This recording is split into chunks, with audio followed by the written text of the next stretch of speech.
count on me. No matter what you do, you can count on me. No matter where you go, I'm standing by your side. I'll be right behind. No one loves you more than I do. Put your hand in mine. You can count on me. No matter what you do, you can count on me. No matter where you go, you can count on me. My Two Dads featuring Bane is filmed in front of a live studio audience. I was a dragon once. Sexy hands. What's going to go there for?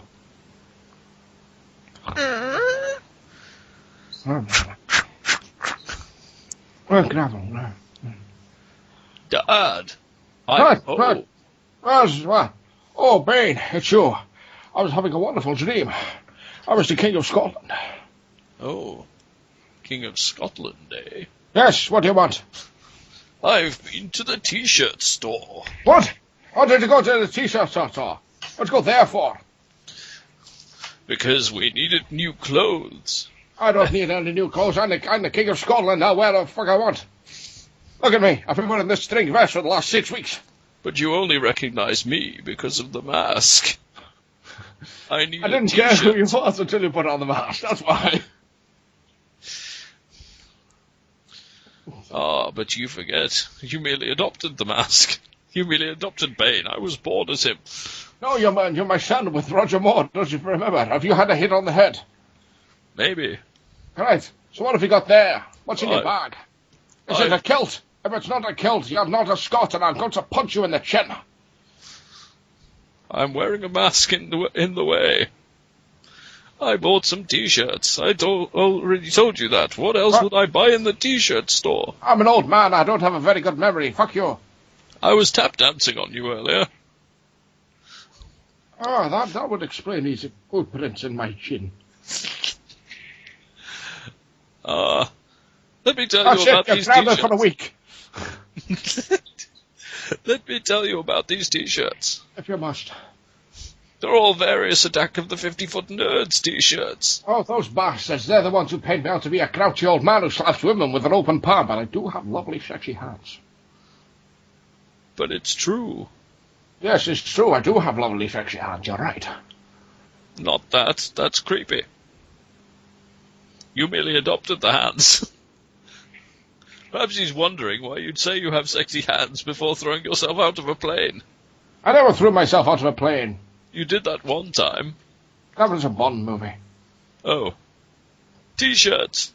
Yes. I've got some. The first one, which I will show you here, says Goosh on the back of it. Really? Yes. And then the next one says he be graveyard dead. Is he now? That's probably because I slapped him with my sexy hands. The third one is to do with your friend Daniel Craig. That young whippersnapper, I'm going to punch him. You should. He stole our marmalade. He did. Which is what it says on the back of this T-shirt. Marmalade. That bastard. And this one says he'd jizz on it for $1. What's he now? Oh, yes. Right, well, I shall film it. It will be entrapment. Oh, I found a T-shirt relating to you. Me? Yes, it says I've got sexy hands. No, I've got sexy hands. Yes. And this one says we're not horses.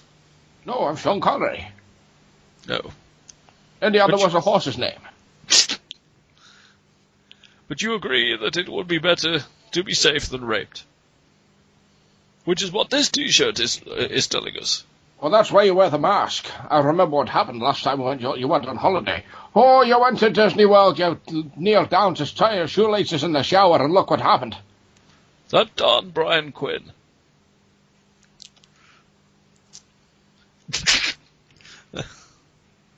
Yeah, that'll do. That's what it says on this shirt. Yeah, that'll do. What the hell does that mean? It's to do with Stanley. Pay attention, old man. What? Pay attention, old man. How dare you call me an old man? I'm as spry as I ever... Oh, my hip. Oh, Jesus. Yeah. What? That's what this t-shirt says. Yeah. Hold on, let me tweak my voice box. Yeah. That's better. I had to inhale some helium. Apparently so. And then this last one is tap dancing on gravel since 2012. As demonstrated by my friend Michael Winslow here. Can you demonstrate? Fucking Michael Winslow. He keeps following me around. He keeps following me around. He was there in 1942 when I was the Prime Minister of England. Then he follows me to the park when I tried to get that young girl to go and play on the swings. He's everywhere. He's like Michael Clark Duncan. He's like my fucking shadow. At least we're not in Russia. Why's that? Because the walls would collapse. Well, your other father's there at the moment. He sent me a letter. I'll read it to you. Hello, I'm in Russia at the moment. If you want to get in touch with me, send an email to 50footnerds@gmail.com and tell me what t-shirt you would like to buy. And then I'll get back in touch with you and give you the PayPal account, and you can pay the money there. T-shirts are just £15. Lovely. And then I'll even send you a super secret sexy bonus podcast link, and you can download one of those. All the best, Roger Moore, from Russia with Love. What's this extra note on the bottom? I don't know. Tell me. P.S. Did someone say marmalade? Oh, he's gone with your Uncle Daniel. Oh, Uncle Daniel. Well, he was going to go with your Uncle Ben, but he's the rice overlord. And besides, he was shot by a burglar. I just realised Uncle Ben, rice overlord. He was shot by a burglar. Your cousin Peter's devastated. Oh no. My cousin Peter. Yes. Is he related to Norman? Who? Norman. Who the hell's Norman? Bates. What? Bates. Who's a Bait? No, your name is Bane. I'm going back to sleep now. This has gone a bit weird. Fine, I'm leaving. Come, Mad Eye. What? What? How did you know I was here? I was sitting in the corner the whole time. You're the next door neighbour. Let's go talk to those weird mother-daughter twin people across the hall. Ah, yes. I believe they're from Texas. Mother-daughter twins. Yes. Hello there, twins. Hello! Can this end? Because it's gone friggin' weird. I look like a lion. It started out with one dad, and then there were two, and Ben came along, and then there was another one. So they moved to a flat, and they got some neighbors, and they all had some fun, and had some capers. Oh, my two dads, featuring Bane. They're going along, Shoot a man from a plane. yes, my two dads, featuring Bane.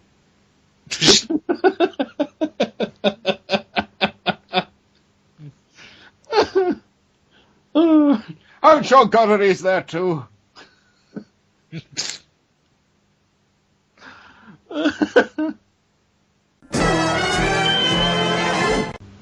Oh, is that what that weird bloody thing you keep talking? You two, the Sting. Yeah, the vicious Sting, yes. Oh, Sting is in. Sting. You know that noise? Dun, dun, dun! Yeah. Well, Tom's got that on his phone, that sound effect, and it's saved as Vicious Sting, the noise. And we were saying, like, he's like, every breath you take, I'll be watching you. Right, okay. And that's Vicious Sting. Right. Because I wasn't sure if you meant Sting the me. racist or, like, Sting the wrestler. And you were like, Vicious Sting! And I was like, well, he's a wrestler, isn't he supposed to be? Well, that Sting is, I suppose. A desert rose. What? I hate that song. That one stinged it. The desert rose. Like, shut up. My toes are a millionaire. What? What?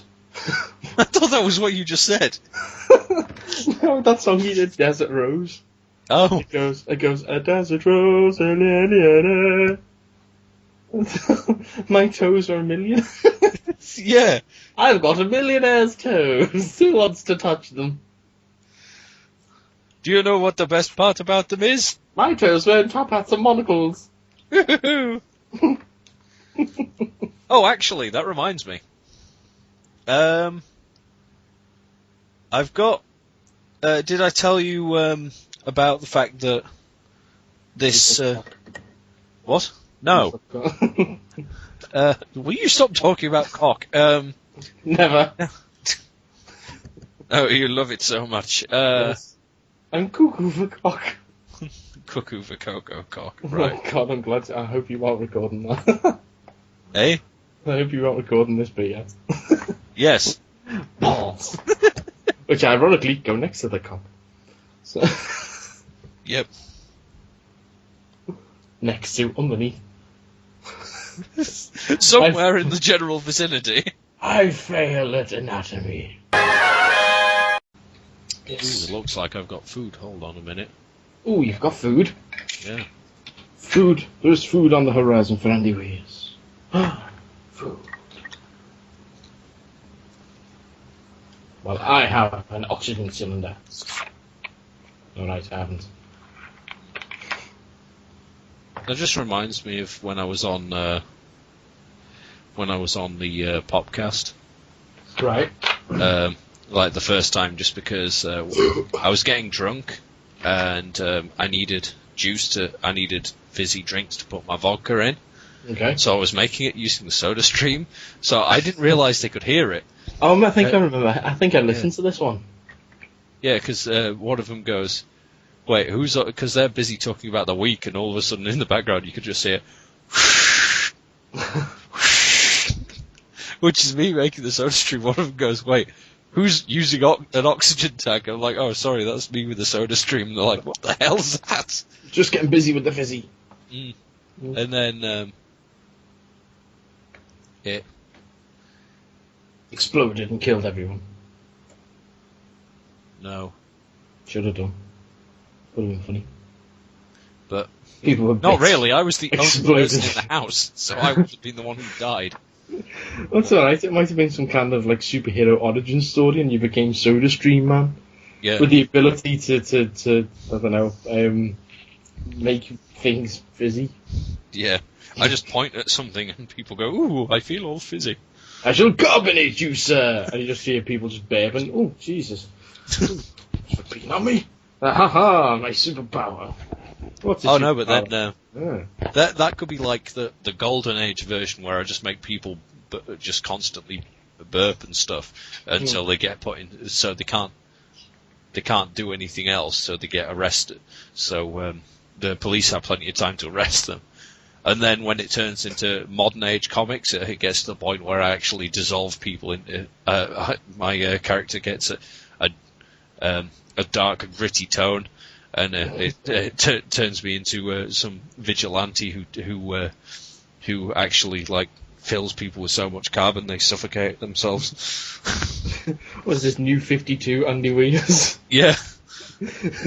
Reboot it.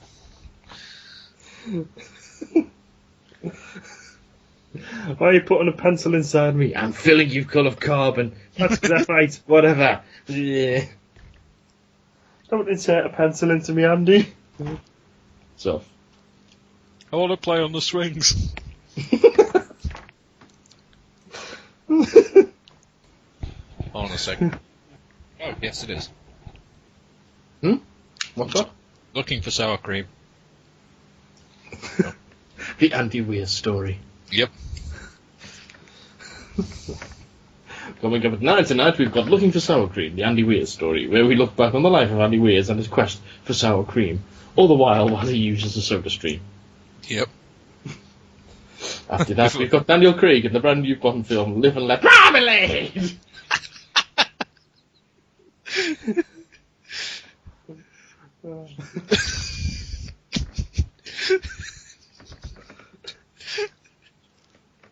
Oh, that was one thing with Red Haze.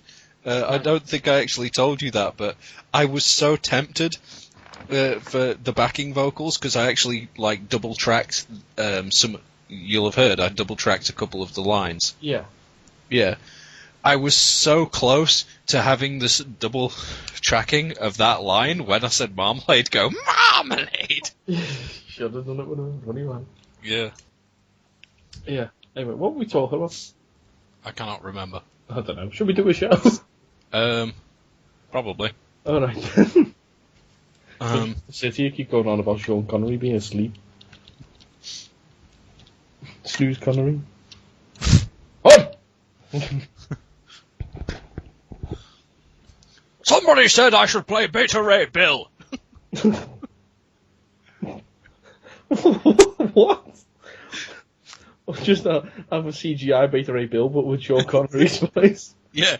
Ah, Thor! I've got the same powers of you. Look at my mighty hammer. I'm going to smash you in the face. Well, didn't you see? I look like a horse. Space horse, coast to coast. Yeah. I need your Tesco meats. They chopped off my leg and put it in lasagna. All because I got them arrested because they fed me a sausage roll. It was a call for help. The front of the box didn't say fitness. It said find us. Boom. Thank you. I'm here a week. Don't try to stake. It might be horse. Try the 50-foot nerds. They're not horses. No. Either are cows. Beta Ray Bill might be a horse. Space Thunder Horse.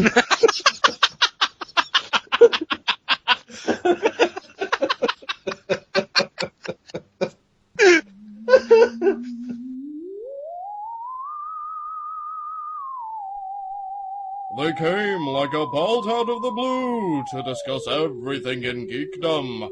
When Andy and Mike get together, it is the attack of the 50-foot nerds.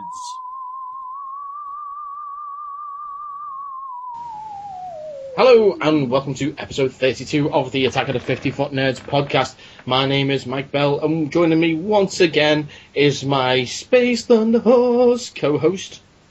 The government. I am actually the government. Yes, I'm being joined by the government, this week represented by Andy Weers, which is a nice coincidence, seeing as he's my regular co-host. Quite. Yes. This is the Attack of the 50-Foot Nerds. As I say, ladies and gentlemen, you should know who we are by now, because let's face it, as I say, this is episode 32. If you haven't listened to the others, then go and do so. Otherwise, I'll send someone around there to, I'll send Sean Connery around to slap you in the face with an open palm slap. Except for one specific person. You know who you are. Yes. You. Me? What? Oh, No, them. Yeah, them. Yeah, them. Government. Ooh. That non-specific person. Ooh. You will get a banana skin in the post. Yes. If you want to get in touch with us, this is a hell of a segue. If you want to get in touch with us, then you can do so. We are on Twitter. It's at 50footnerds. We're on email, 50footnerds@gmail.com. And we're on Facebook, facebook.com/attack of the 50-foot nerds. That's right. We've cornered all corners. We've covered all corners. We've cornered all covers. We've covered the covers of the corners and the corners of the covers of the corners. And we're on the internet. And we're now on a planet. Yes, and now I'm in space. I can't breathe. Thank God I've got a helmet. Goosh. And a soda stream.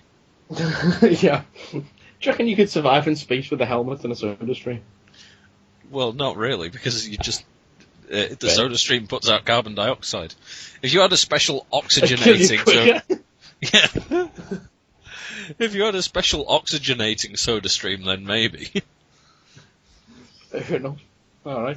Well, we've already learned a crucial lesson this week, folks. If you're going into space, don't take a soda stream. G.I. Joe! The more you know with Joe. All medicines and cleaning products in the bathroom should be housed properly. They need to be out of reach to prevent accidental poisoning. The More You Know with Joe. G.I. Joe!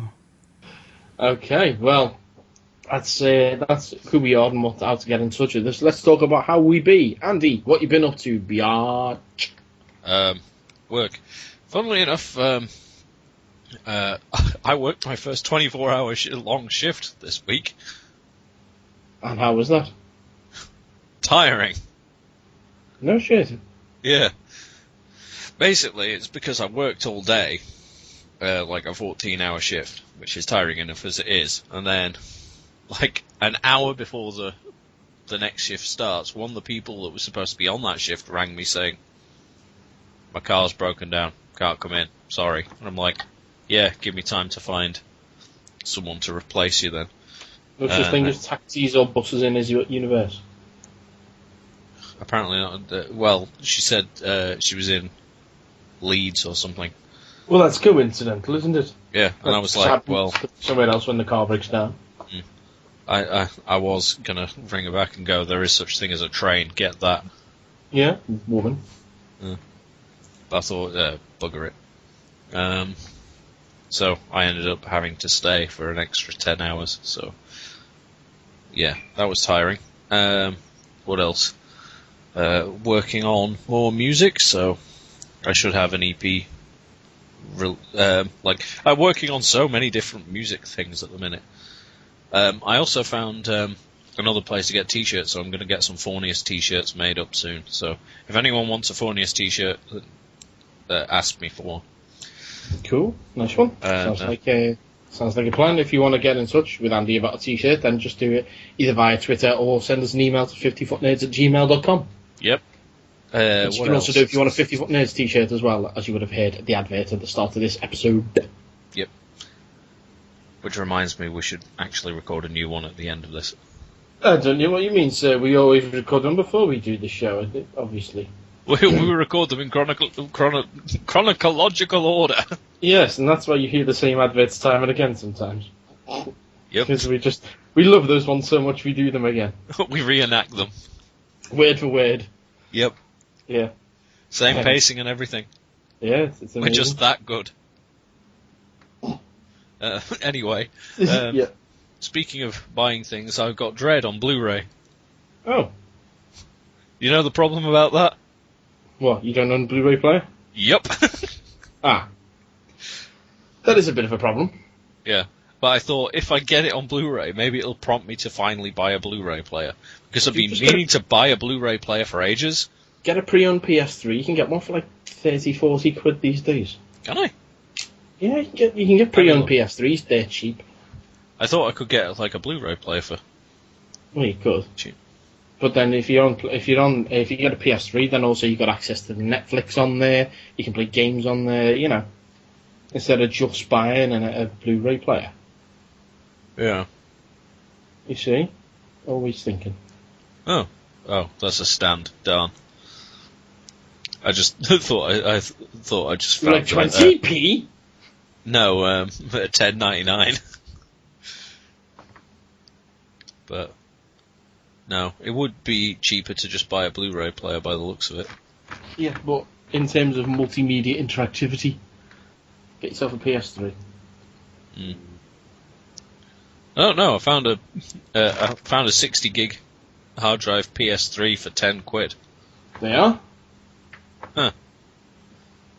I It's told only you. got one bid on it so far. Told you. Go for it, man. Go for it.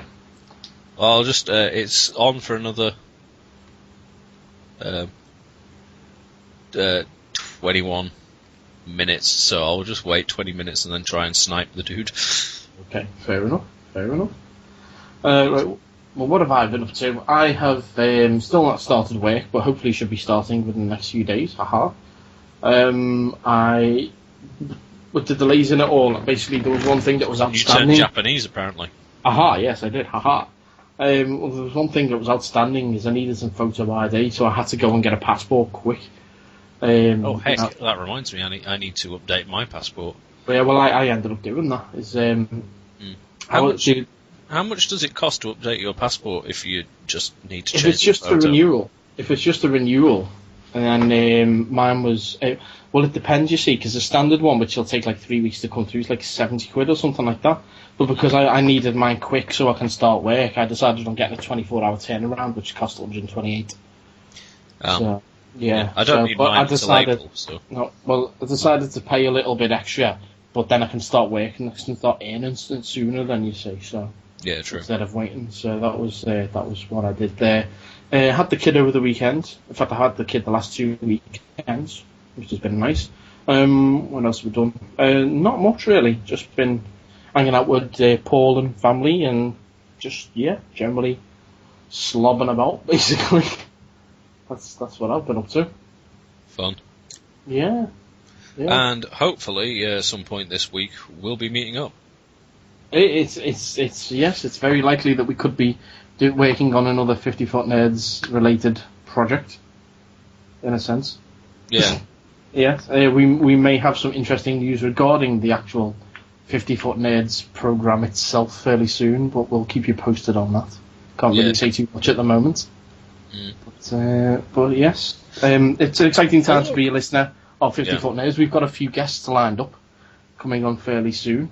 Oh yeah, we have.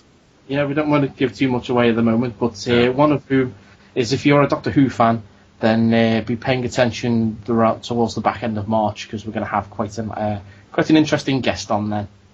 It's going to be a fun one. Yeah,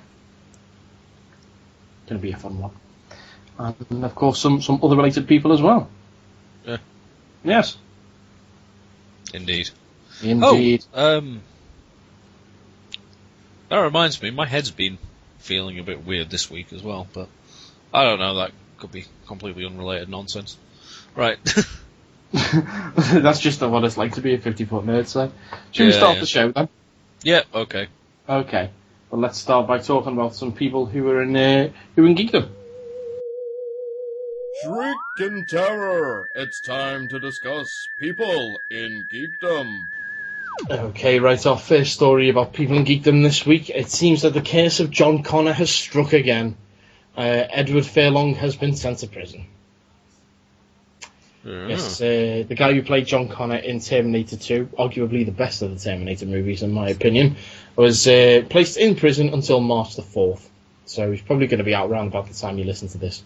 But he was put in prison following allegations that he violated a protective order barring him from being near his girlfriend. So I'm confused. Is she still his girlfriend, or is she his ex-girlfriend? Because if she is his girlfriend, you kind of need to see your boyfriend and girlfriend to actually be with them. Yeah. Unless it was an order given by the court to keep them apart or something. Yes, but how can they still be together if they can't even be in the same room? Because maybe they hadn't officially split up. They were like, oh, we're waiting until the government says we can. The government! The government! Well, it says here that he was previously on domestic charges in January when he was arrested for allegedly attacking his girlfriend. So basically, he beats her up. He was told, stay away from her, and he didn't, so he got put in prison. Not being funny, if some dude beats me up, well, I'll tell you what, if I was here, rather, if some dude beats me up and then is told to stay away from me, and he doesn't, and he does come near me, I'd be breaking up with him. Yeah. Friggin' hell. Let's see, what else? He's been in trouble before. He was arrested in 2011 for getting into a physical argument with his girlfriend at LAX. It was not the first time. 2010, his ex-wife Rachel Bella filed a restraining order against him. And in 2011, he was also unable to meet his child support payments because he's skint. So the case of John Connor continues. Poor John Connor. Poor John Connor. Can't think of any John Connors that have actually ended up anywhere. Well, he should have just let the Terminator kill him and saved himself all the trouble. Well, I suppose Christian Bale's his career's doing all right, but he had the no rant, all that nonsense. Yeah. So he's a bit of a mentalist. But Yeah, Oh, but John he played post-apocalypse John Connor. Maybe it's all the pre-apocalypse ones that get messed up. well, it was Which, the by which it means, I mean, two of them. yeah, Nick Starlin and this guy and Nick Hey, what- Starlin. yeah, Nick Starlin. He was the Russian one. So when they did Ein Terminator, that's the German version. Yeah. Starring me, Arnold Schwarzenegger. Yeah, I should have killed John Connor when I had the chance. Yeah, come with me if you want to live. No, I'm going to shoot you anyway. Let's save the world from your crazy antics. When they filmed the Russian remake, which was titled "In Soviet Union, John Connor hunt you." Terminate you. Yeah. Yes. No. What would that be? I can't think. Let's let's hide in here. The Terminator will not find us in this building. Oh, but there is a hole in the wall. He will see us through the hole. Let us put the brick in the wall. My Russian accent's awful. Oh no! Yeah, I've come to terminate you in Russia. And that's slightly camp as well. Camp Arnie. Have you met my friend? Yeah, have you met my friend Hitler? Oh yeah, I'm supporting Arnie when he goes around the world finding John Connor to assassinate in Russia. Oh, follow up actually, speaking about Arnie. Sorry, I'm getting hiccups. Remember we talked about this supposed sex act photo? Yeah. The photo was released this week. Was it? Yes, indeed. The photo shows Arnie, a young Arnie, and a few other gentlemen, and a woman sitting on Arnie's lap, who is sitting with her legs kind of like across him, and Arnie is fingering her on the photo. Okay. Yes, if you Google it, it's around somewhere. But yes, so yeah, I will put my fingers into women on photographs. Yeah, but don't worry, she was. She was legal. She was my maid. Yeah, that's it. She was my maid. Yeah, yeah. I love the maids, you know it. Yeah. I finger fucked her. In Russia. Yeah, yeah. Yep. My walls came crashing down. Okay. Sorry, I'm fine. a bit weird. No, I'm just. I decided to Google it, and all I can find is pictures of Conan and dogs. Not in the same photo. Hell. Oh my. He's been taking lessons from Christopher Walken. Yeah, I've got a dog up my ass, Raj. Yeah, it tickles. Right. Hang on, God. Things he has me do, ladies and gentlemen. I've got to Google this bloody photo for him. Right. Well, I'll go to the place where I know you'll definitely be able to find it. No, not You there. porn. No. Yeah. God damn it. Why is the internet shit? Go faster! Depends how you use it. Well, to be fair, when we do the show, I do have about 17 windows open at once, so it doesn't really help. No. Not windows, tabs, whatever. Yeah. Quiet. I currently have 1, 2. About 10 open. Here we go, right. You can have that. There we go. Smodcast. So Andy looks rather pleased with himself there, I've got to say. Yeah.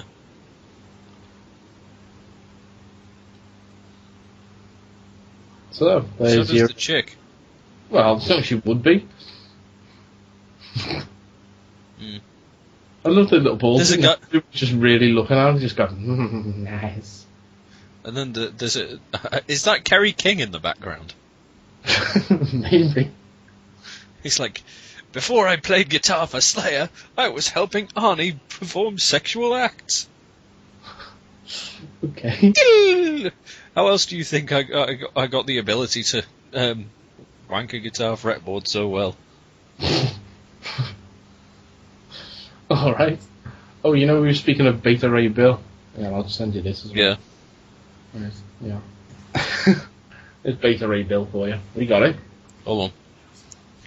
Yeah. I'm trying to snipe someone. Oh, he's still doing that, right. Yeah. You got it? I'm now the highest bidder. Hooray! For six. And you With the horse. in your PlayStation. Hooray. I just sniped someone. Awesome. So you won. Yes. Hooray! I now got a 60 gig PS3 for 20 quid. Nice. Yep. So once Andy's got himself all set up, you'll be able to play him online with the gamer tag 50.net. No. I could do that. I mean, is it free?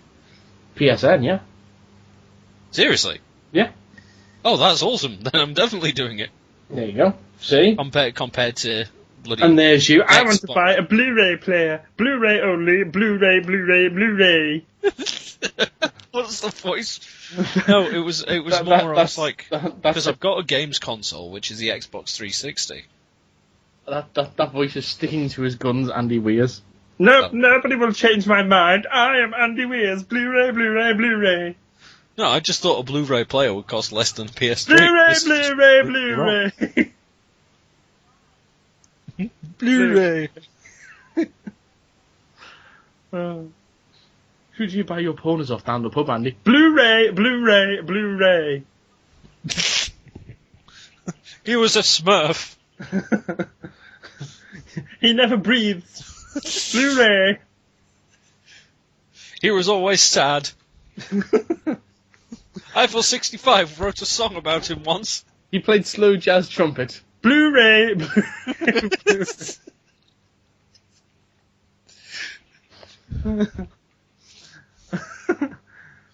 What were we talking about? I'm blue, da-ba-dee, da-ba-dee. Yes, open your link to Beta Ray Bill. I did. It was Oh. Japanese bloody horsey woman. I've forgotten her name. Sarah Jessica Horseface. Yep. Yes. Well, if there's one good thing about the horse meat scandal, it means that Sarah Jessica Parker should be actually fully eaten by now. I sense a bloodbath song coming on. Sarah Jessica Parker has been eaten by the English. They put her in lasagnas and they had them in the Findus. They put them in the freezer, put them in the oven. That sounds too jolly to be a death metal song. That sounds more like a B-side from a Proclaimers CD. It's death metal, Dave. That's what it is. I would eat Sarah Jessica Parker in a pie with Findus sausage rolls. Sarah Jessica Parker being eaten with some toast. I poured it with some baked beans and I eat it the most. I cooked it in the oven and I cooked it in a pot. I had it for my tea and I scoffed the whole damn lot. Oh, Sarah Jessica Parker, we eat her for our scran. We'll have her with some peas and I'll serve it to my nan. I'll take it down the park and I'll have it to footies. And then you'll see me going and then I'll be some footy. Sarah Jessica Parker. Horseface. Yeah. Whatever that was. Coming soon from 50-Foot Records. Death Metal Dave presents the Sarah Jessica Parker Horse Meat song. Indeed. That's the outro music this week. Okay, I'll leave that to you. Right, shall we move on to the next story? Yeah, go on. We've only done one story and we've already got off on one. Or Or have we done two? Just one. Okay, It's a good thing there's not that much to talk about this week. I know, right. Okay, next up, play the Stan Lee sounder. And now, Mr. Marvel himself, Stan Lee. Oh boy, that'll do! Stan Lee! In a canoe! I've got a horse! His name is Steve!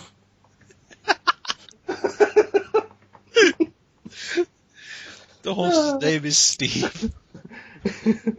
I was told that by a gangster. I've got a horse. Yeah, in a stew. God. Right. Nice, there we go. What's that?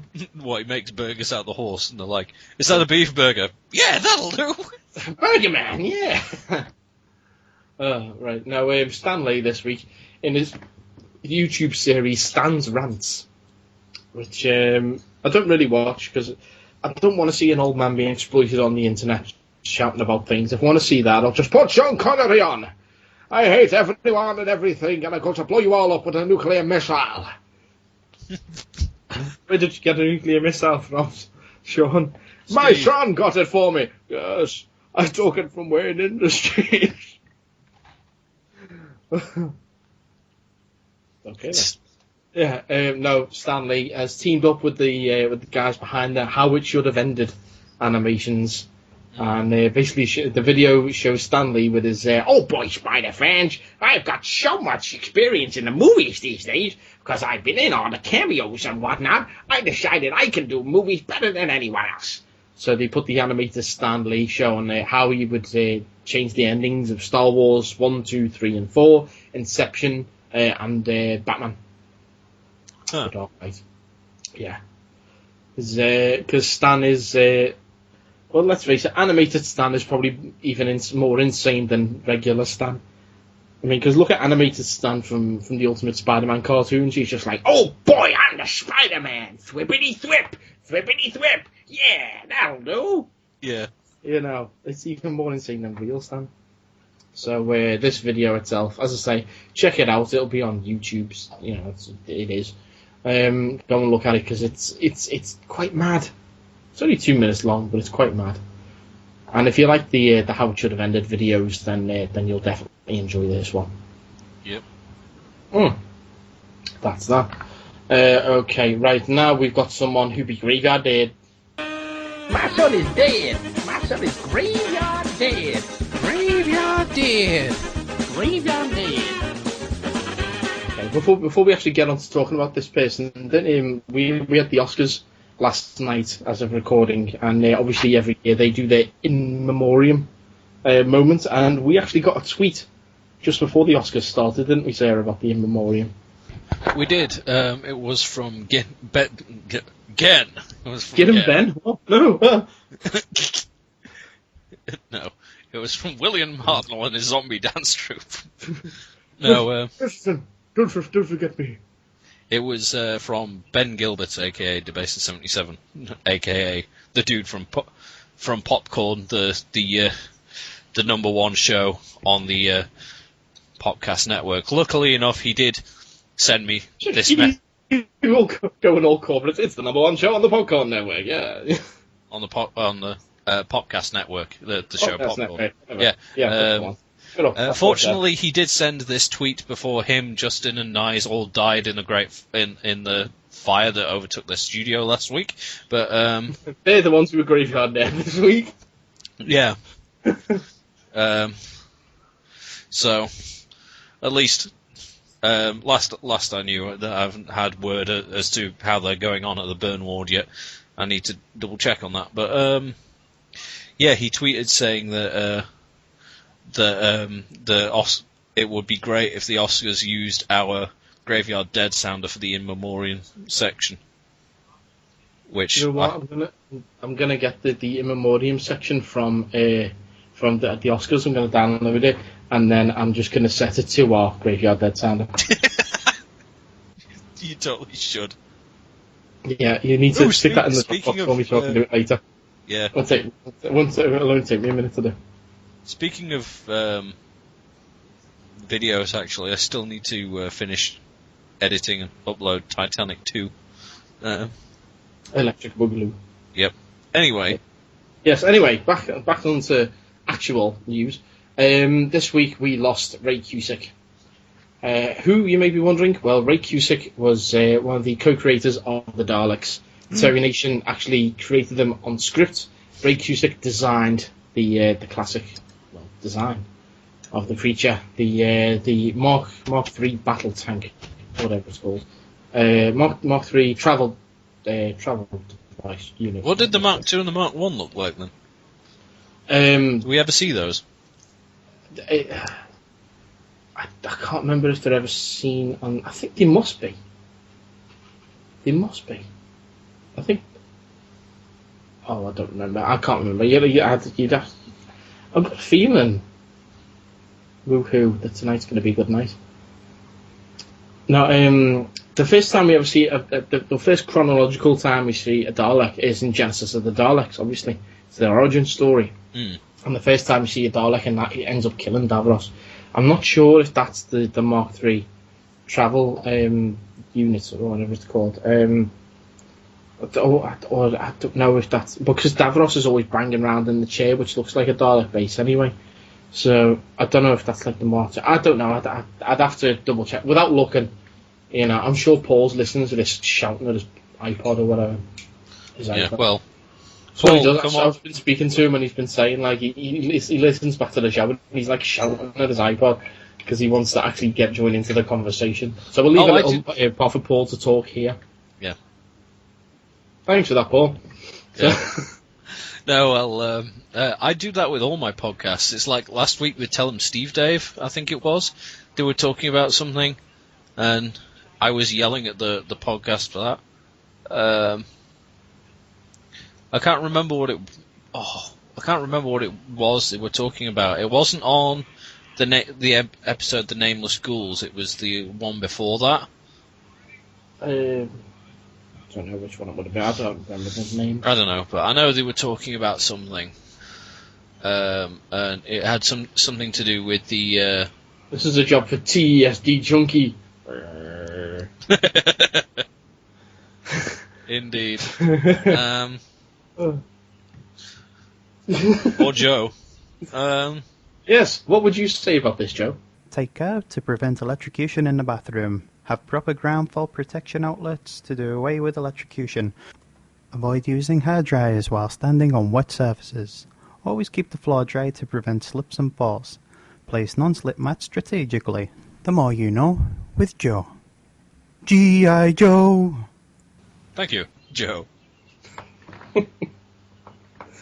But, no, I can't remember what they were saying, and I was basically yelling at the radio going, "It's because you're Americans! Americans don't care!" or something along those lines. Okay. I cannot remember what it was. Well, anyway, Ray Cusick's dead. Yeah. And the Americans don't care. No. They probably don't. Well, some would. No, well, arguably without Ray and Terry Nation's contributions, Doctor Who wouldn't have survived. Because I believe it was only originally supposed to go for like 13 episodes or something like that, but it was the popularity of the show which kept it going, the BBC, and the popularity of the show was because of the Daleks, really. As people watch the first serial, which is 10,000 years BC or whatever it's called, and they're all like, oh well, it's caveman politics, doesn't really mean anything. Oh la di da, and then the next after that serial's over, they go to the future.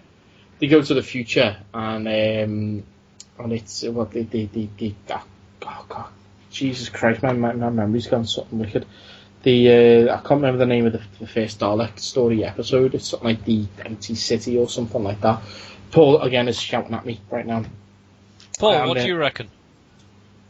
Oh yeah, it is, isn't it? Ah, right, okay. Yeah, no. So, but anyone else listening, that's gonna become a joke that'll only be fun for Paul, just because anyone else will be like, "What is it then?" Well, if you want to know, then follow Paul on Twitter at @AutonScouser. He will every single silence, he will tweet his answer with a number to show which silence it is with the hashtag Paul's Answers. Yeah, you always do that with the silence. You always mark down every time there's a silence. There's a joke there for about 6 Doctor Who fans who actually understand that reference. I think I got that. Oh, good. You're one of them. So there's another 5 out there. Actually, there's probably loads, but that's a really niche joke. But whatever. I was going to say, isn't that a more recent Doctor Who thing, though? Well, yeah. Not like it. Stop pulling my joke apart, you. I'm sorry. I'm just going to say I'm more likely to recognise modern era Doctor Who related jokes than old school Doctor Who related jokes because I've barely seen any old school Doctor Who stuff. So if you were like, "Oh, that's like the time Unit did this," I'd be like, "I don't know."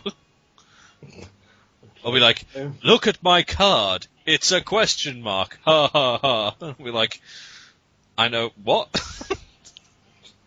I'm trying to think of a really like old school Doctor Who joke I could say to you now. Then, although that reminds me actually, that was reminds me of something else I did this week. Well, I was talking. Why the Doctor Who fans wear Factor Woe when they go to the beach, so that they can get a woe tan. There you go. There's an old school Doctor Who joke. Oh, fair enough. Yeah. That reminds me though. I was talking with my sister because she was planning out her birthday party because it's her birthday soon, obviously, and she was talking. It's Wednesday time for the birthday party. Very merry on birthday to me, to you. Oh my God, that's your on birthday. Yeah. No. She was she was talking about having a costume party, and like, I think she said, like the theme was going to be pop stars and stuff like that. Back to you, Kim Marsh. Eh? A joke from 1999 there. Oh. Taking it old school. Yeah. But then we were talking about, like, I was asking if she's having like meals there or whatever after, because she said because it's pop star related, she's going to have different like foods relating to different pop stars. I said, how are you going to figure that? And then she was I was saying, oh, you could have like, I don't know, you could have. I know what your answer is when one of the male party guests says to you, "What was your favourite boy band, Auntie?" Blu-ray. Yes. No. I just love the music of Duncan from Blu-ray. I couldn't remember any of his names. I couldn't remember his surname. I was going to say Duncan Bannatyne. Duncan Bannatyne. No. Oh, that was it. She said her and her friends were going to dress up as Destiny's Child. Question. Yeah. That was what I posed. And then I said to her, I was talking about like the food that she could have. And then she started telling me off. I was like, what? All these parties need like proper party food. And then she said, yeah, but I don't think you're ready for this jelly. Well, no. Well, she got in touch with me and she said, I need help with paying for all this. I said, how much do you need? And she said, I need about $350.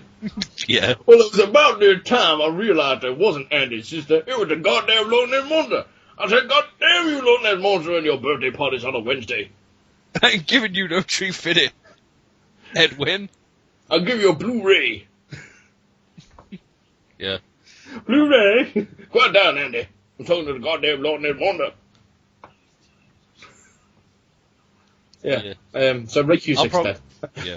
I'll probably cut out that joke. It trailed off to nothing. Yeah.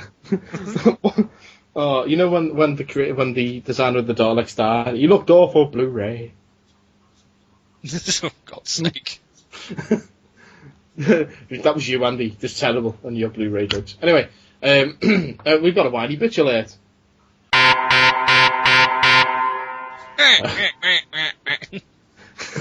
Burgess Meredith is the whiny bitch alert. Yes, this week's whiny bitch is on Twitter this week. It's get a bit now. This is what? I was going to say it's someone from Twitter this week. No. No, we're not going to do that. In jokes. No. In jokes. This For week. that, you should have listened to the pre-show. Oh, wait, no, you can't. No. Not that bit, anyway. Well, just do a search on Twitter references to 50 Foot Nerds. That's all I'll say. Right, okay. Yeah, this week's whiny bitch is none other than John McClane himself, Bruce Willis. He's He's a whining whiny- his new film's crap. Well, he should be, because it's awful. No, he's whining about someone else whining, basically. He is called Kevin Smith, a whiner. Now, you know us, we love Kev on this show. Of course we do. We do. Andy wants to give him a finger in the bum. No, we He wouldn't let me. Obviously, because he's gone on record as saying he won't let anything. Andy tried to finger his bum, and he wouldn't let him. Yeah. I believe He said this weird long-haired British dude came up to me one time. He stuck his hand down the back of my pants. Call me Blu-ray. Yes, no. He said, talk about laserdiscs while I do this. No! Blu-rays! Oh, alright, okay. No, it was before the time of Blu-rays, so I had to ask him for laserdiscs. Well, Bruce Willis, whiny bitch, basically he was asked about their working relationship on Cop Out. And let's see, what voice can we do for Bruce Willis? Because he's very much a very kind of guy. Poor Kevin. He's just a whiner, you know. We had some personal issues about how we approached work. Like that. Yeah, go on, keep going. I don't have an answer for him. I'm never gonna call him out and lay him out in public. Sometimes you just don't get along. I can listen to you read an audiobook in that voice, man, I'm telling you. 50 Shades of Grey, read by Andy as Bruce Willis. Oh, I also figured out today that I can do a pretty good Zorak voice from Space Coast. Okay. It's Go like, on. My name is Zorak. And I'm Blu-ray. Space Ghost. You Space will be Ghost. visited by 3 spirits. The first will mess with the lights. etc. Well, let's see. It's going to be really hard to remember my Bruce Willis voice. Oh, go on, well, it was something... Oh. what was it? I don't have an answer for him. Like that one there? Yeah. Yeah. Oh, man, He I could... called me the most intimidating actor I've ever worked with. I love that voice. I could just listen to you talk in that voice all day. That's brilliant.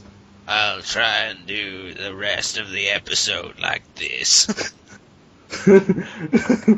Hello and welcome to episode 32 of the Attack of the 50 Foot Nerds. My name is Mike Bell, and with me is a Good Day to Die Hard's co-host. Bruce Willis. That's right, ladies and gentlemen. Andy's gone away. It's time to continue the show. It's Bruce Willis. I've got a cold. My last film was a bit rubbish. Well, you know what you should do if you've got a cold. Have a tissue, Bruce Willis, and don't forget to blow hard. You're a dick. It's a good day to blow hard. You're a dick. Okay. Nice to meet you too. Excuse me while I go shave my head. Yeah, you need to shave your head. Yeah, all right, Bruce. Well, Boy, where's the turtle wax? I don't know where the turtle wax is. I'm Tracy Morgan. I was in Cop Out with you, man. I was in Cop Out with you. Why? You can see why this movie didn't work. I'm all like, oh, I'm Tracy Man Morgan. And you're all like, oh, I'm Bruce Willis. I just don't give a shit, man. You're a fucking dick. Well, excuse me. Cop Out 2 coming soon to cinemas. How about 2? A couple of dicks in your hand. Goose! Yeah. Yeah. What? I fixed my voice a bit. Oh no, it's fucked up again. Ugh. Let's move through to movie news! Right, anyway, shall we move on? Yeah, so I just said movie news. Oh. Oh, are we there already? Fuck. Well, thanks. Thrills and chills abound in movie news. I don't know what that impression is, but that's my Tracy Morgan. You were just like, oh no! I'm just the angry black man! You want to see the arms I'm doing while I'm doing it? I can imagine you flailing your arms around. Yes, that's what I'm doing. Ah. Flail. Tracy Morgan flail. Yes. Give me the map, Scott! I just imagine you flailing your arms about above you like some mental man. Right, I've got some links open. Sound. Okay. Right. We're staying with Kevin Smith. Sorry, I didn't mean to clap then. Just totally blew the mic out, but whatever. We're staying with Kevin Smith. Because No one told him life was going to be this way. Which is ironic, actually, considering who was in the picture. Yeah. Yeah. But, in fact, well, in the picture, well, I'll tell you what, we'll get to that in a minute. But Kevin Smith, it's not a whiny bitch slap, because let's face it, Kev said enough about his relationship with Bruce Willis to last a lifetime. But Kev's been talking about what will happen with Clerks 3. Kev was on the YouTube series The Future of TV. He was on the series What's Trending, episode called The Future of TV, and he was on that with Lisa Kudrow. She was one of the other guests on there. It's just why we did a French joke. Which reminds me, why did they make Courtney Cox? Because Lisa Kudrow. What? No? This thing on? It's a rowing joke. Oh. Why did they make Courtney Cox? Because Lisa could row. You see. Well, what was the Cox thing? Any listeners we've got in bloody Oxford and Cambridge would be pissing themselves now. Probably. But, yeah.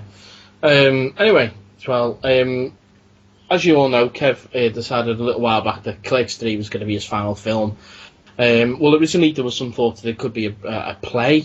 Then he said it was going to be a film. Now he's saying that he wants to try and do something a little bit different with it. That basically the whole Clerks 3 becoming a film all lands on whether Jeff Anderson wants to come back as Randall. Now, it's hard enough to get him to sign up to Clerks 2, so it's a case of can they lure him back to do Clerks 3. So Kev is coming up with some contingency plans, basically, and one of his ideas is that he wants to embrace online media and release Clerks 3 as a book, one chapter at a time. So he'd write one chapter, release that, look at the feedback from everyone, and then that would inform how he writes the second chapter. Right. So it's basically a create-your-own novel written by Kevin Smith based on fan reaction. That's one of the ideas he's got for it. And then from that, once that story's written, he could then maybe try and get Jeff to do a movie based off of the book, or do the play, or what have you. Or indeed, Clerks could become a web series. Could film each chapter. Yeah, could do. That would be interesting. The film one I'd prefer, mainly because if he goes with a book, he can't go with my suggestion of crowdsourcing the music, and then I won't get on a. Could he come for the web series? Yeah, precisely. So. I love this. They've got it's the bottom of the article here. We're looking at on Digital Spy. They've actually got the trailer for Clerks, and I love that the running time for the trailer is 1 minute 37 seconds. Yeah. That's pretty cool. I don't know if that was deliberate or not, but yeah. So that's what might be happening with Clerks 3. Right, next up is Mark Webb and the team behind Amazing Spider-Man 2 have shown what the costume will look like in the next Spider-Man movie. If you remember, the first Amazing Spider-Man, the costume kind of looked like it was made out of basketballs, and the eye lenses weren't so big. Well, I haven't let Andy look at this yet, so Andy, please open the link and take a look at the costume for Spider-Man 2. Okay. Well, that's not it. What the hell? Well, Where's my link? I went to look at it, and then it starts talking about bloody Tom Cruise. What the hell? I put it in Skype about a month ago. Yeah, I know. Maybe this thing apparently that I thought was a hyperlink apparently isn't a hyperlink. Let me just copy and paste the bloody thing. No. I'm not trying to paste that link to Facebook. That's something to do with something else we were talking about that I'm not saying on the show. So you just want me to give it to you again? Why don't I just... Here, right there, that. Right, thank you. He's hard work, you know, folks. Alright. Let's have a look. So this is the new suit. That's the new suit. How is it different from the old one? It's a lot different to the old one. Scroll down, you will see the old one. Oh, the eyes are more like the proper Spidey suit. Yes, they're much bigger. Yeah, the actual chest logo. The texture of the suit is completely different. The Yeah, webbing, the webbing itself is completely different.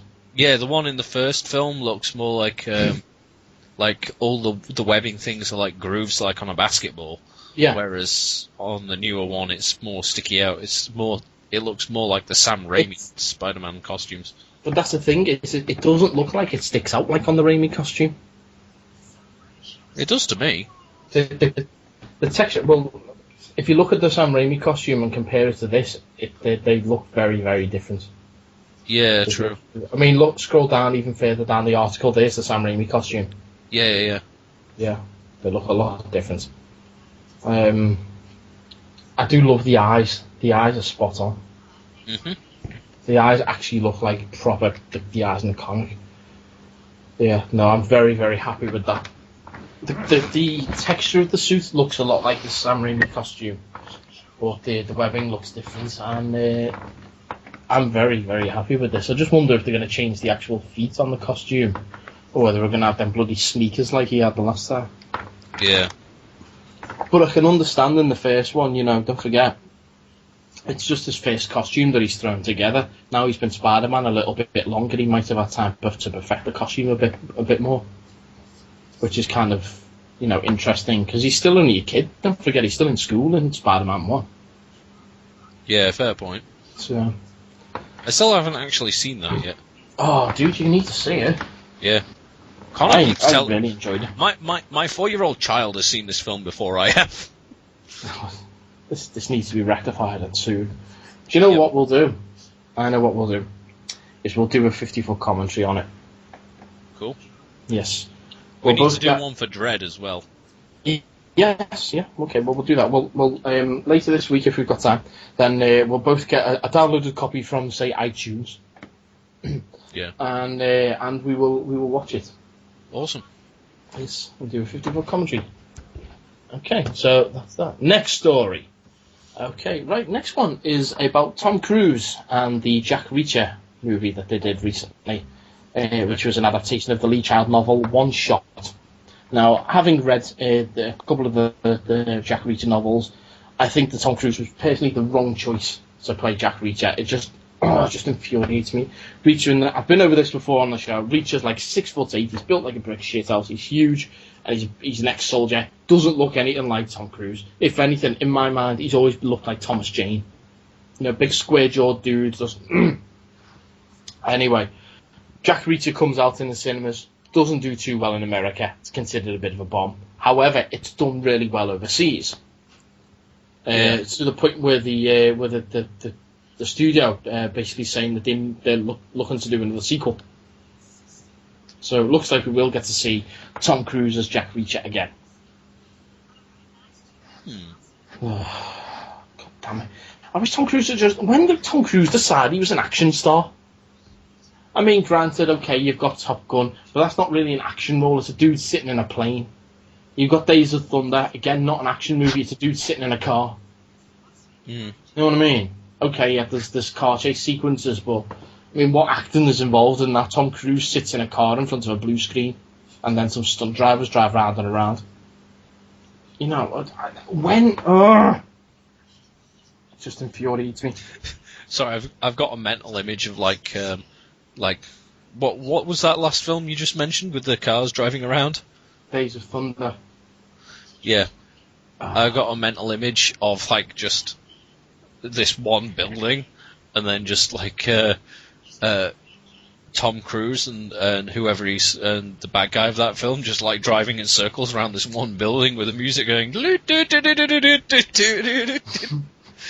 bad guy's apparently Pennywise. Okay. Because I just imagine it, because he's the small dude, I just imagined him in like a tiny clown car. Well, like 6 Tom Cruises all climb out. Yeah. Yeah. That would be odd. Except when they climb out, it plays the Mission Impossible theme. And I think that's in my head, that's the first movie where Tom Cruise actually decided, I'm going to be an action hero now. And it always makes me laugh because he's not even an action hero in that. I always remember the first time I saw the trailer for that, and you've got the dude from the IM Force thing going, Mr. Hunt, I imagine you're very upset. And he just goes, you've never seen me very upset. It's just like, no, I'm not going to, are you little white? To see me upset, you should take away my vinegar. I'm not upset. I'm going to blow up this fish tank with some exploding chewing gum. Yeah. Shut up, you whiny bitch. No, it was just no, it's just the voice that you put on first. I just imagine he's like, If you want to see me upset, take away my vinegar. I'm Tom Cruise, the vinegar overlord. yeah. Bring it back, it's mine. Mr. Cruise, you look very upset. You've never seen me very upset. Kick him in the balls. Now you've seen me very upset. Well, if I were to make fun of your religion, please don't, because I'll sue your podcast. All right, then. That's a fair point. Yeah, stay away from that. But all I'll say about Scientology is...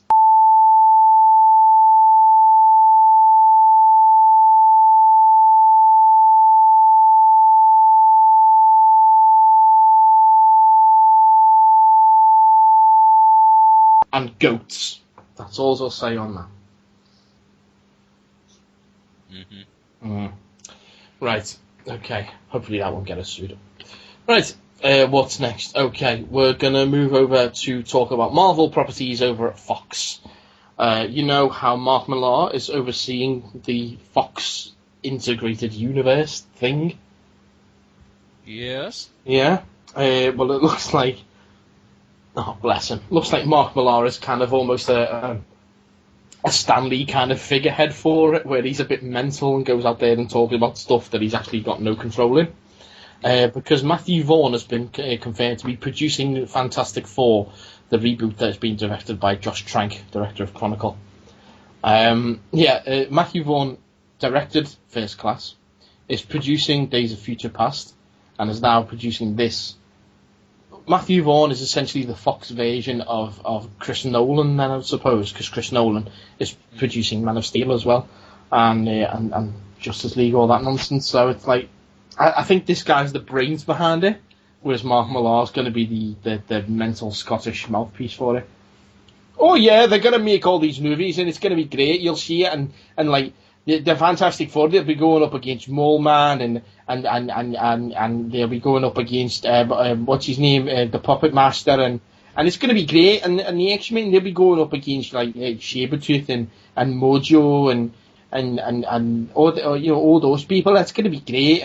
And then there'll be like Daredevil. Well, not Daredevil anymore because we don't have him anymore. Oh crap! But it's going to be great. Is it, Mark? Is it really? Yeah. It's not, is it? It might be. It's not, is it? It might be. Well, it could be? No, it's not, is it? No. No, it's going to be shite. But it's going to be great! No, it's not, Mark! Well, you know, Matthew Vaughn said to me that it's going to be great. No, I don't think he did he? He might have done. Have you ever met him? No. No. No, as such, no. But it's going to be great! Fuck off, Mark Millar. Do you want to buy Grant Morrison on you. Do you want to buy Kick-Ass #1? No. It's great. Don't care. Mark, just calm down or we'll have to set Grant on you. Did I tell you about my new job?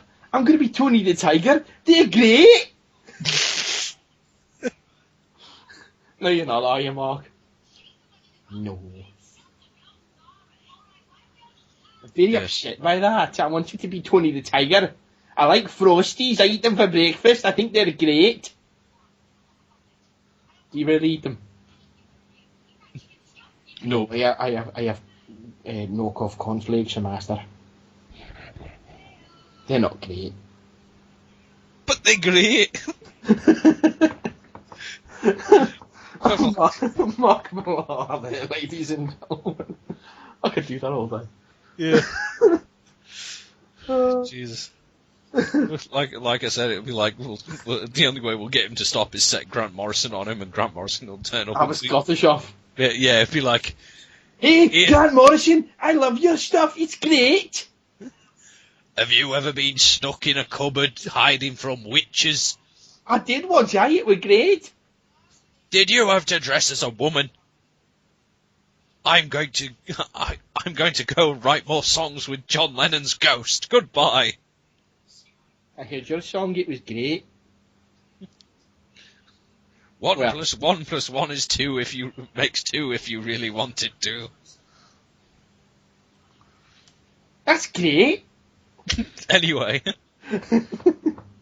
Mark, I'm going to have to find more stories about Mark Millar in the future. Just so you can keep going. It's great. It's great. Mojo! Right. Okay. Next story I've got is about X-Men Days of Future Past. It's great. Yeah. It's been confirmed that the villain has been cast this week, and the villain will be played by none other than the other P. Diddy, and by Diddy I mean small, Peter Dinklage. He's going to play the main villain. Peter Dinklage is a name you may not be immediately familiar with. He's the dude from Game of Thrones. He's the station agent. Well, he's the midget bloke, basically. He's the dude who in Elf who throws throws a paddy. Yeah. Yeah. No. It's so he's been cast. You know, Bryan Singer is looking forward to working with him. I reckon he's going to be playing Cable. What, Midget Cable from the future? Yeah. Okay. Well, they've confirmed that he isn't going to be a CGI character. I originally thought he'd be like the voice or the likeness of Master Mold, if it's going to be Sentinels in it and stuff. But apparently no. I honestly don't know who he could be. Not MODOK, because MODOK's tied up over at Marvel. I don't know. The rumours are... Well, the rumours are Bolivar Trask, but we saw Bolivar Trask in X3. He was hanging around with Angel's dad, creating the cure and what have you. So, yeah. But there is a quote here I've got from producer, mouthpiece, Mark Millar, and he says of his performance, he's going to be great. He's small but great. He's very wee. He's a wee man, but he's great. Yeah, I just decided to try and figure out who he's going to play by googling the phrase "diminutive X-Men villains." The only midget character in the X canon that people keep popping up is Puck from Alpha Flight, who's basically he's not even a mutant. He's not superpowered. He's just a midget that does acrobatics. Not acrobats. That would be a bit weird. He's like, oh yeah, I'm a midget and I'm fucking an acrobat. I read that comic, it was great. List of X-Men enemies, that'll do. Yeah, that'll do. Tiny X-Men enemies. What about Arcade? Could you see him as Arcade? Just dye his hair orange. That would work. Although how Arcade would fit into the Days of Future Past, I don't know. What are the normal bad guys for Days of Future Past? It's the Sentinels. Was that it? Well, they're the main ones, I suppose. Days of Future Past. It could be Nimrod. Yeah, but again, they've said he's not going to be CGI, and Nimrod's got to be a CGI character if you're going to do him. Oh, that guy. I forgot that was Nimrod. Yeah, Nimrod's a big robot bloke. I was going to say, it could be Omega Sentinel, and then I realised that's apparently a woman. I'm just looking at the list of Sentinels and just opening the Wikipedia pages going, maybe it could be that. Just Google X-Men midgets. Oh, I could do. Yeah. He could be a part of Clan Akbar. It's a trap! Yep. No. Apparently he was in that midget movie with Gary Oldman, where Gary Oldman played a midget. Oh, yeah. Yeah, Tiptoes. I'm Gary Oldman. I can play anything, even midgets. I saw that movie. It was great. Gary Oldman was a midget. He was great. Yeah. Yeah. I remember watching Akira. Actually, that's what I was watching with Paul the other night when I went round to it. Akira. Yeah. Because he's just got it on Blu-ray. Blu-ray! Anyway, I've got some more casting news. And I move on. You keep looking for midgets. I will. Okay, here's one. He was hiding under the desk. Hello. I'll just... I need to get in touch with Brosnamore. What's his email address? He'll know. It's brosnamort@nagini.com. Right, okay then. Dear Brosnamort, you have an army of midgets. Who do you think the little fella will be playing in X-Men Days of Future Past? All the best, Andy Blu-ray Rears. P.S. Bruce Willis. P.S. Mark Millar says it will be great. P.P.S. Marmalade. Yes. Anyway, going back to casting news. After she called him worse than Hitler, Megan Fox is reunited with Michael Bay. Yes, that's right, racist Michael Bay. And she's going to be starring in the Ninja Turtles movie. what? Yes, it looks like Megan Fox will be portraying April O'Neil. What? Yeah. Oh. Well, she looks to be the lead in the movie, and there's not many female characters in the Ninja Turtle universe, unless she's playing Irma, who worked with April at Channel 6 News in the Hero Turtles cartoon. But she better dye her hair red then. No word on whether Joss Whedon will be reprising his role as April's dad, as he seems to be in the new series that's airing currently on Nickelodeon. What? Have you seen the new series? No. You need to watch it, because A, it's brilliant, and B, April O'Neil's dad in it looks exactly like... Just Google now, April O'Neil's dad, Ninja Turtles, and see what comes up. Because the very first episode I was just looking at and just going, what the hell? It was certainly unusual. You should definitely check out the new Ninja Turtles cartoon, though, because it is really, really good.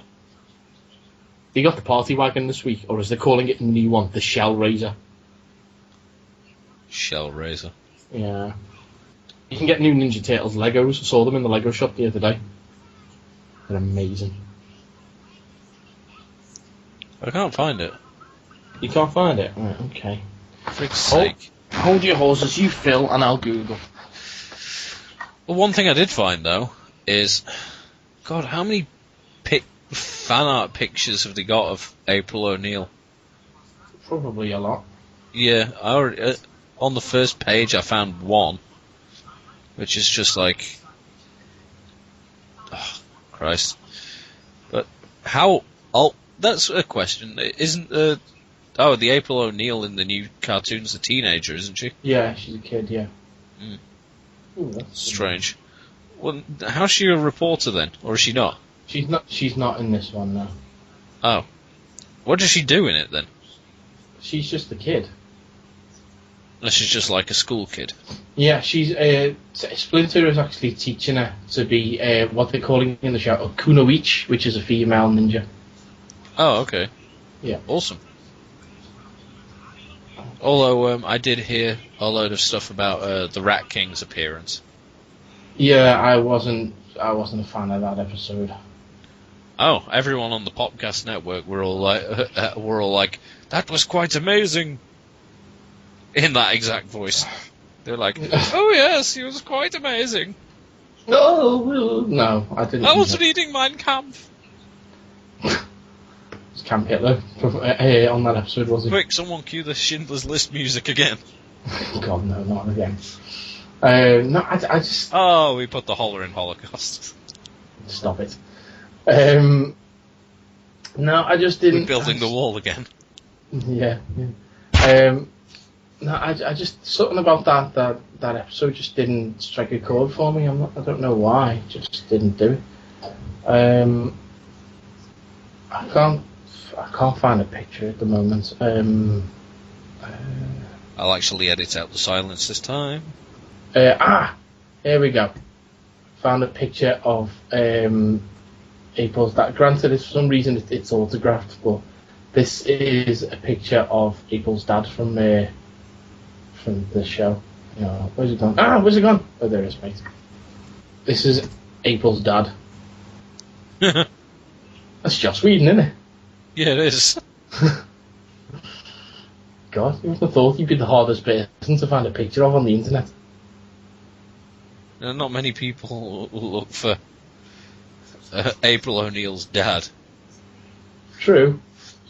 I'm currently looking for the cast of Coronation Street. Why?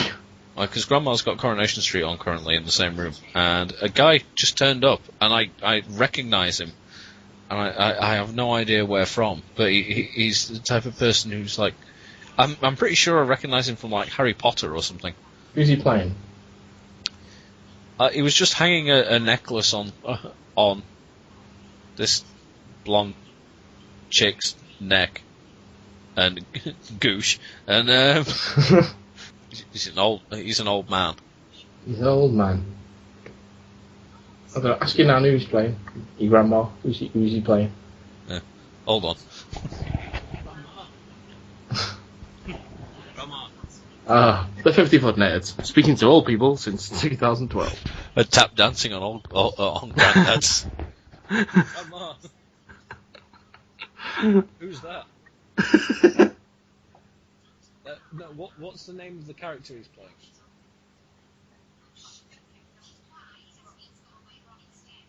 What's the lass's name? Oh, this is fun.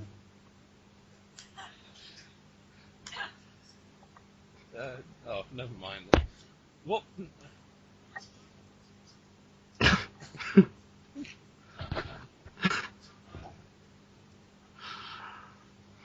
Thrills and chills abound as Andy talks to his grandma. Well, I have no idea. No, not Leanne. Oh, yeah. What? What's I'm trying to find.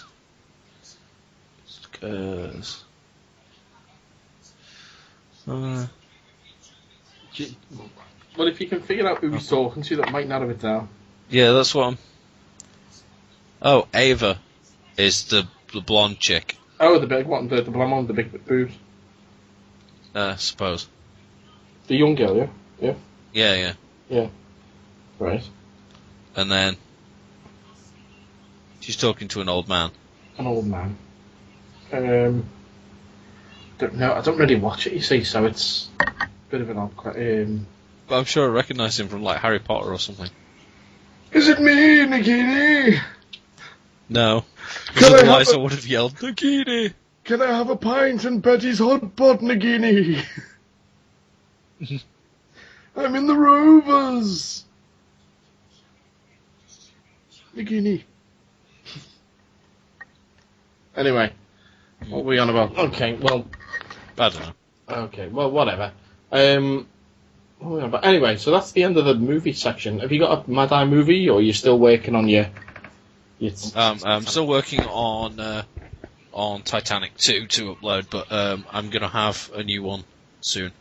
Don't we have some other nomination things to talk about? Oh, of course we do. Do beg your pardon. Yes, that's me getting all confused. Yeah, I mentioned Coronation Street. Yeah, I mentioned at the top of the show we had the Oscars last night, so we need to check on our predictions, how we did Yes, we do. this season. Okay, so let's look how we did then. Awards predictions for the Oscars. Okay, Best Picture. For those of you who don't know, it was a bit of an upset in as much as the winner was Ben Affleck with Argo. Got that right. You said Life of Pi, and me and Tom both said Lincoln. Oh. That was a bit of an unusual shock. Okay, next up, we've got Actor in a Leading Role. So, Best Actor. That went to Daniel Day-Lewis. Okay, Yep. so both me and Tom got that right. You said Bradley Cooper. You got that one. Okay, next up was Best Actress in a Leading Role. This went to your mate, Jennifer Lawrence. So you Hooray! Jennifer Lawrence, who actually, when she was going up onto the stage to collect her award, tripped and fell. Awesome. Yes. Okay, so next up we've got Best Actor in a Supporting Role. That went to Christoph Waltz for Django Unchained. I believe you said that, didn't you? No, I said Alan Arkin. Oh. No, you said Robert De Niro, and Tom said Philip Seymour Hoffman. Oh.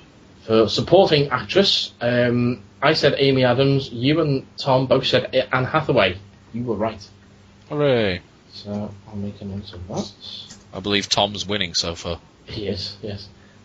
Next was Best Animated Feature. I think we did that. Yes, we did. The winner was Brave. It was only me who actually got that one. You said Wreck-It Ralph, and Tom said Pirates. Oh. So, come on, you didn't bet on the Pixar, you fools. Mm. I don't know. Okay, next up, let's see. Cinematography was next, but I don't think we did that. No. Costume design, no. Best Director. Okay. Best Director went to Ang Lee for Life of Pi. I said Spielberg. You and Tom said Life of Pi. Hooray! So Tom's doing all right here, isn't he? Yeah, he is. Yeah. Goosh. Then there was documentary feature, documentary short. We didn't go for them. Film editing. We didn't see that. For those of you who care about such things, I'll actually touch back on some of the stuff we've missed. Cinematography was Life of Pi.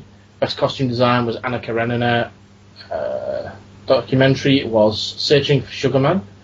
Best documentary short was Innocent. Okay. And film editing went for Argo. Best foreign language film was Amour. Oh, yeah. Yeah. Makeup and hairstyling was Les Mis. Best music original score. We didn't do that one. That went to Life of Pi. Best music original song. I think we did do this, didn't we? Yeah, we did, because you said Skyfall, and then we were talking about how me and No, we didn't. Tom were like talking about Suddenly from. Oh, we did. Yeah. Yeah, because I said I imagined Suddenly from Les Miserables being like an audio like a song version of the Trail of a Don't. Yeah. Well, yeah. Suddenly. Yeah, because we went on that tangent about bloody Yeah. musical Wolverine. That's right, yeah. Skyfall won. Skyfall, it won her. Right, production design, we didn't do that one. That went to Lincoln. So hooray, that actually won something. Okay, best short film animated. Wasn't The Simpsons, bizarrely. It went to a short film called Paperman. Yes, that was the Pixar film in front of Brave. Ah, right, okay.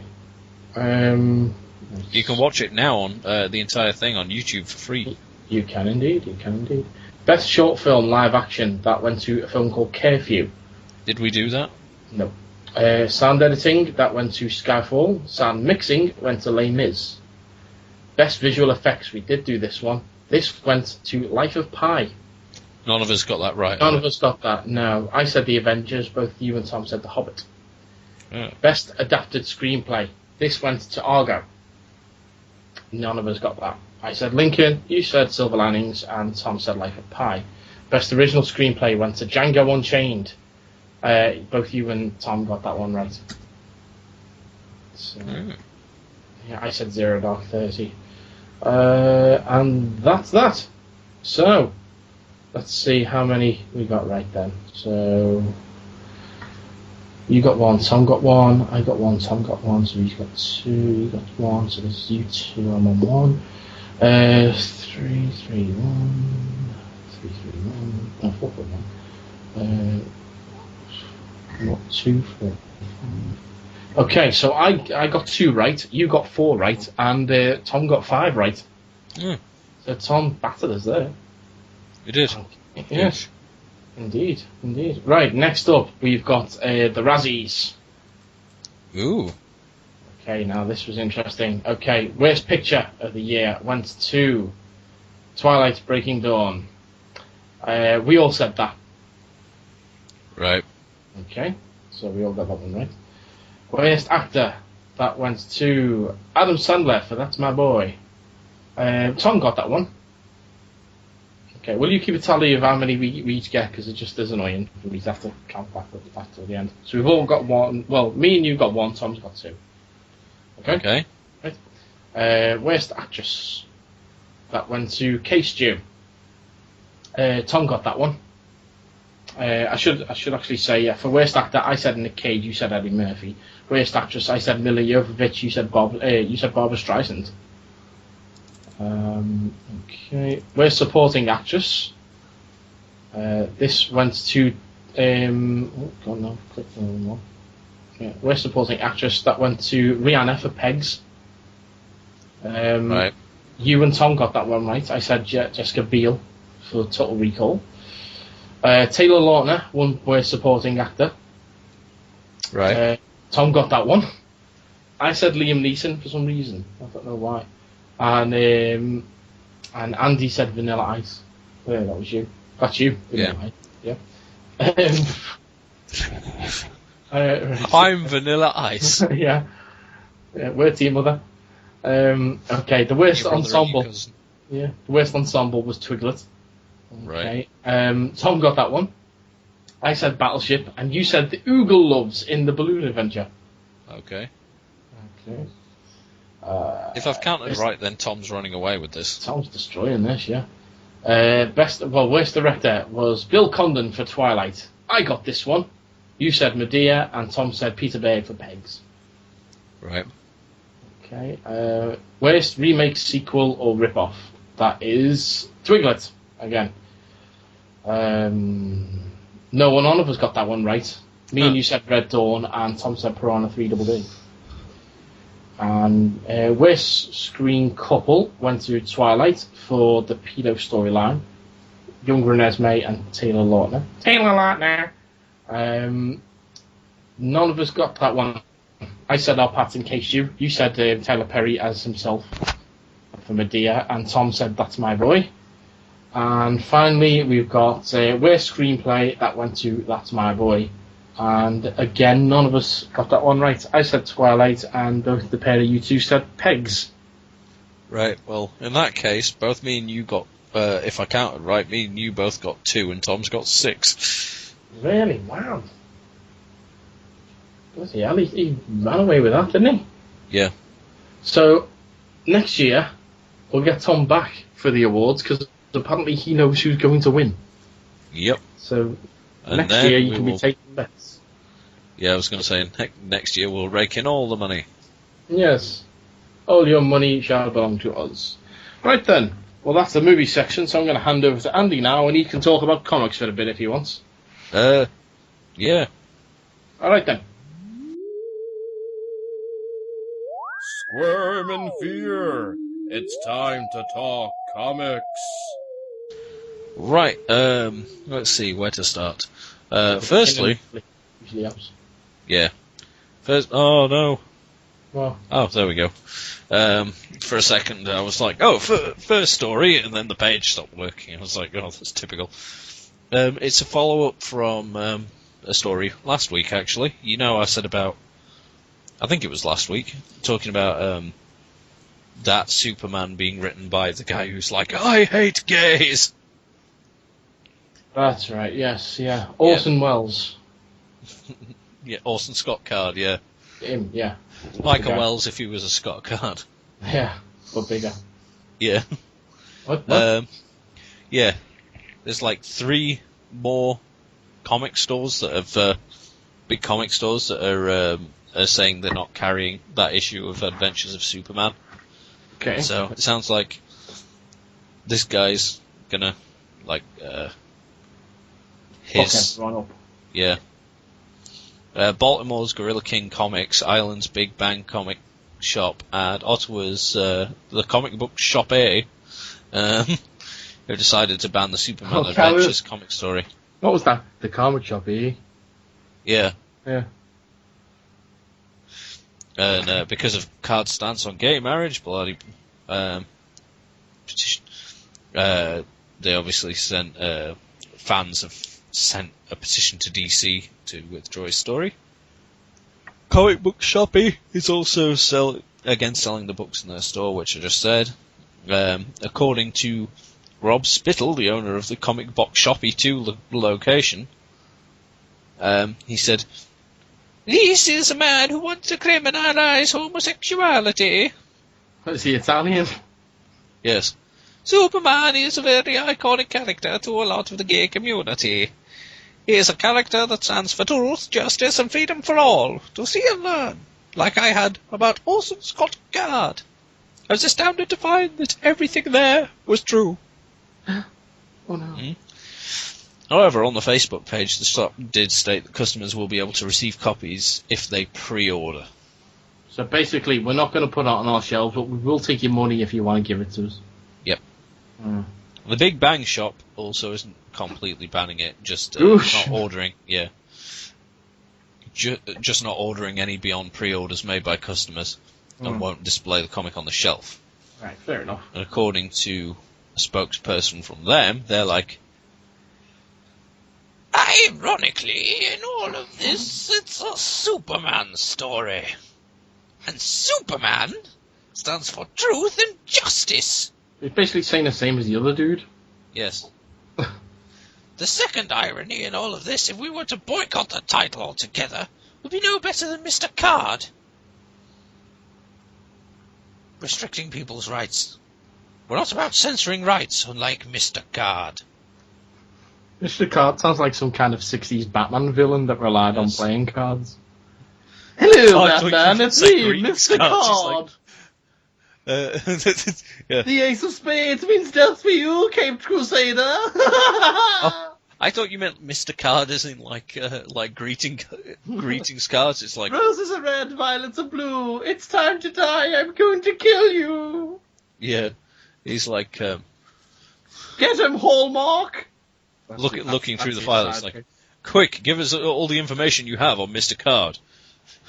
Mr. Card's former name, Bill Clinton, not Bill Clinton. Whatever the founder of Clinton Cards was. Mr. Card. Yeah. I had to give out so many cards to apologise for. Gotham City. Yeah. But yeah, that's Superman. Next up, when this page loads, god damn it, oh. So it loads when, oh, for God's sake. Wow, you just love your gay stories this month, don't you? Yeah, This week. this week. Mhm. Back in September, apparently, Bleeding Cool ran a story about Marvel comic Extreme X-Men. Oh, it's Extreme. That means I need to play the instrumental for Smells Like Teen Spirit under this. Cue the music. Right, We need to drink Red Bull as well, by the way. Oh, Mountain Dew. Extreme! Extreme. And actually, you need to like Rob Liefeld! Yeah. Wah. Yeah. Yeah. They indicated that Marvel Comic Extreme X-Men, featuring Marvel characters from parallel dimensions, included a Wolverine who the comic had implied a romantic relationship with his universe's version of Hercules. So everyone thought it was gay Wolverine. And then, more recently, they've said it's not really implied anymore, it's pretty much confirmed. And then it's got a picture of like loads of things where Wolvie and Hercules are talking to each other. And Hercules is saying to Wolverine, like, I always said you should wear more leather. That's the Howlet I love, etc. Howlet is apparently this alternate Wolverine's name. It's the real Wolverine's name. Is it? Yeah, John Howlett. That's his name. Or is it James Howlett or John Howlett? Anyway, it's one of them. Oh. His name, yeah. Is it? Have you never read Origin? No. It's the best freaking Wolverine miniseries you'll ever read. Right, okay. Even more so than Weapon X. I love Origin. It's one of my favourite miniseries. Then where did he get the name Logan from then? Well, you need to read Origin. Oh, okay. Well, because I always associate Wolverine being Logan, so it seems but this is why you need to read Origin. Oh, right, It's all in there. Okay. And Even then if you don't read Origin, just watch the friggin' opening 5 minutes to X-Men Origins Wolverine. It's all in there. is it? Yes. Oh. Yeah, but so is really rubbish Deadpool, and that usually, and Will.i.am, and I get distracted by his auto tune. True, and also in X-Men Origins, they imply that Sabretooth and Wolverine are brothers when they're not. But Yeah. the fact of the matter is, you still need to watch. You still need to read Origin because it's fantastic. Okay. But yeah, the other panels that it's showing of this is Hercules and Wolverine snogging. So yeah, Okay. there you go. Hercules and Wolverine have snogged each other. Right, next up. I just thought that was interesting just because I thought you'd have something to say about it, but no. No, I was more concerned about the fact that you haven't read one of the best comics miniseries in like the last 20 years. Well, to be honest, I haven't read much Marvel. Oh god, I just want to punch you in the face for not having read that. Well, you can try, but I will staying do on a later Marvel, this week. Staying what? Later this week, if I see you later this week, I'll dig out my copy of Origins. You can read it. Awesome. Yeah. Right. In moving on, but sticking with Marvel,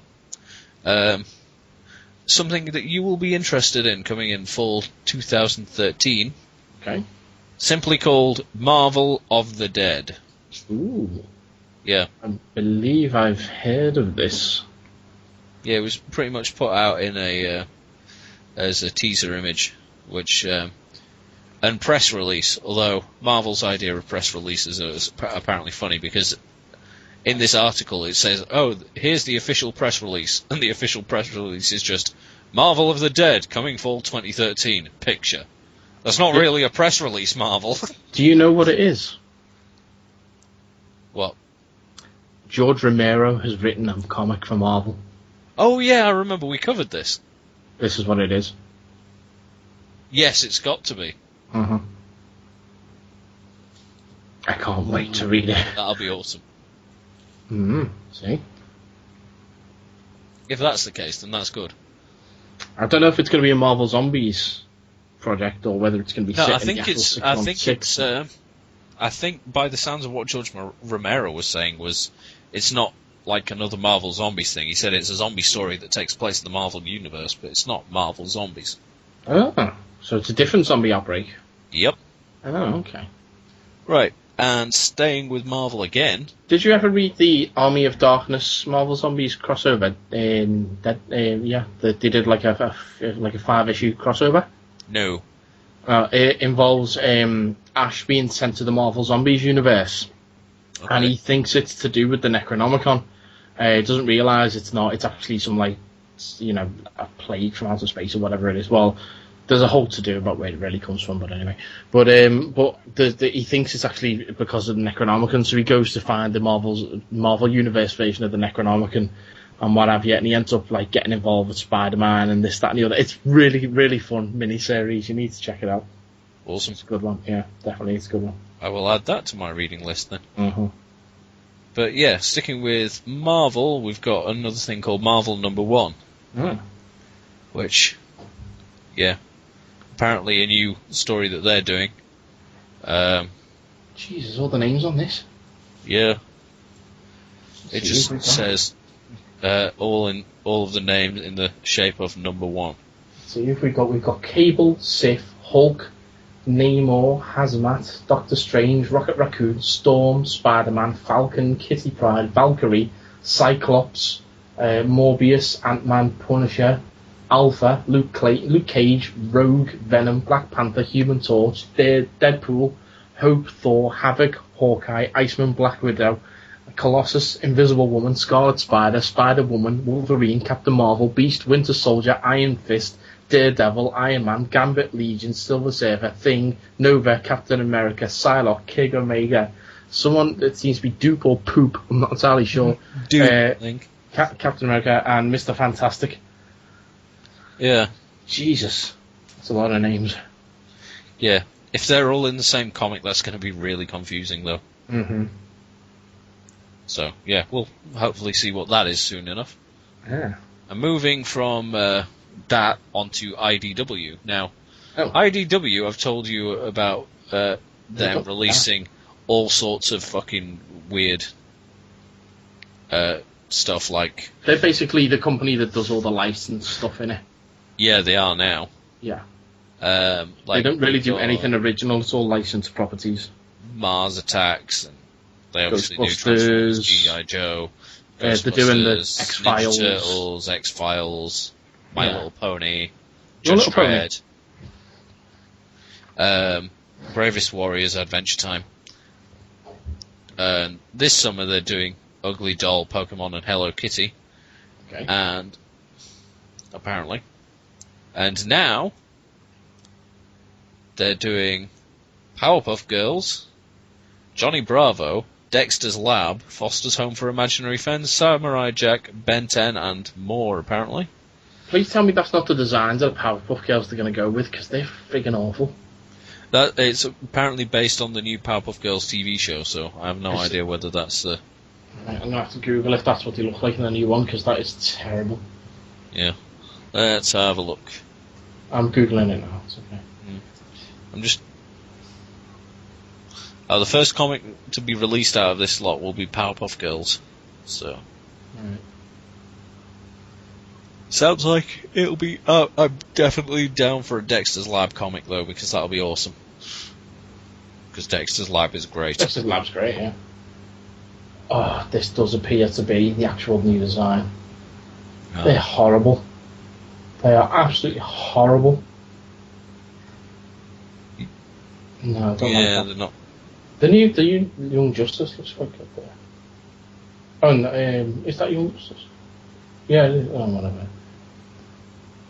Well, so they can't do Young Justice. That'd be a DC thing. That's been cancelled. No, I'm just saying. No, I'm just looking on this article. They've got pictures of what's coming on Cartoon Network. Oh. Yeah. Okay. No, I do not like. They look horrible. Hmm. No. Oh well. Anyway. Oh well. No, that's comics news. All right then. Well, thank you very much. That was easy enough. Yeah, it was easy enough. Let's bound on through and talk about stuff on telly. Tremble at the might of the TV section.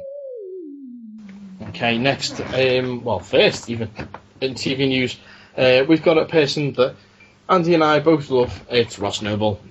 Hooray! For those of you who remember, a couple of years ago, Ross decided he was going to travel around the UK using only Twitter as his guide. People would tweet him and say, he'd say like, I'm in such and such, and someone would say, well, I'm nearby here, come and see me. And he'd be like, okay, and he'd get on his motorbike and go and see them. And it was all filmed and put on one of his DVD releases. Well, it looks like somebody at the television channel Dave saw that, liked it, and decided they were going to give him money to make a 6-part series doing the same thing called Ross Noble Freewheeling. Awesome. So he's going to be doing it again. In a couple of months, I think he said it was May on Twitter. He's going to travel around the UK using Twitter as his guide. Cool. We should make him guest on our podcast. That would be fun, actually. We'll see if we can get him to do it. There's a quote from him here saying, "I can't promise this programme will either be insightful or that revealing, but it's definitely a programme." Awesome. UK TV Commissioner Richard Watson said, "Ross Noble is the ultimate comic improviser, and even so, it's a brave thing to do to put yourself in the hands of the fans and take whatever's thrown at you, like monkey shit. This format absolutely plays to his strengths, however. I'm confident, and this combination of innovation and humour with a really modern feel will appeal to a broad audience." Hey. Hooray. Yes, so that's going to be on in the autumn. Look forward to that. They really are throwing out the good original comedy at the moment. They had the Red Dwarf 10, don't forget. So Yeah, true. Yeah. Alright, next up, Todd McFarlane has been promising this for about 700 years, and finally it's come to fruition. Spawn is back. Ooh. We are going to have a new Spawn animated series. And the series that was on HBO in the late 90s, that was good. This one's supposed to be even better. He's been promising this for ages. He says he's got 90 minutes ready to go, and all he's got to do is send it to an animation house. Done all the voice recordings, all the backgrounds, and it's all ready to rock. I remember him saying a short while ago that he's got an Oscar-winning actor in to voice Spawn, who keeps asking him, when are we doing it, when are we doing it, when are we doing it? And, well, if you narrowed that down, how many black Oscar-winning actors are there? There's not that many. You know, it's basically either Cuba Gooding Jr. or Jamie Foxx, basically, isn't it? They could always get Michael Clarke Duncan back from the grave. I'm Spawn, literally. I came back from hell. What were you doing in hell? I tried to kill the daredevil. God doesn't like that. Which is funny, because he also said I was Jesus. Oh, the irony. Hell, Jesus. I think the technical term is that. Yeah, the technical term is Antichrist, but I prefer Hell, Jesus. I am Hell, Jesus. I will go kill you. Mr. Jinx turns into the Violator. Yeah, that'd be awesome. Yeah, I wonder if they'll actually be able to get the Violator to move his mouth this time.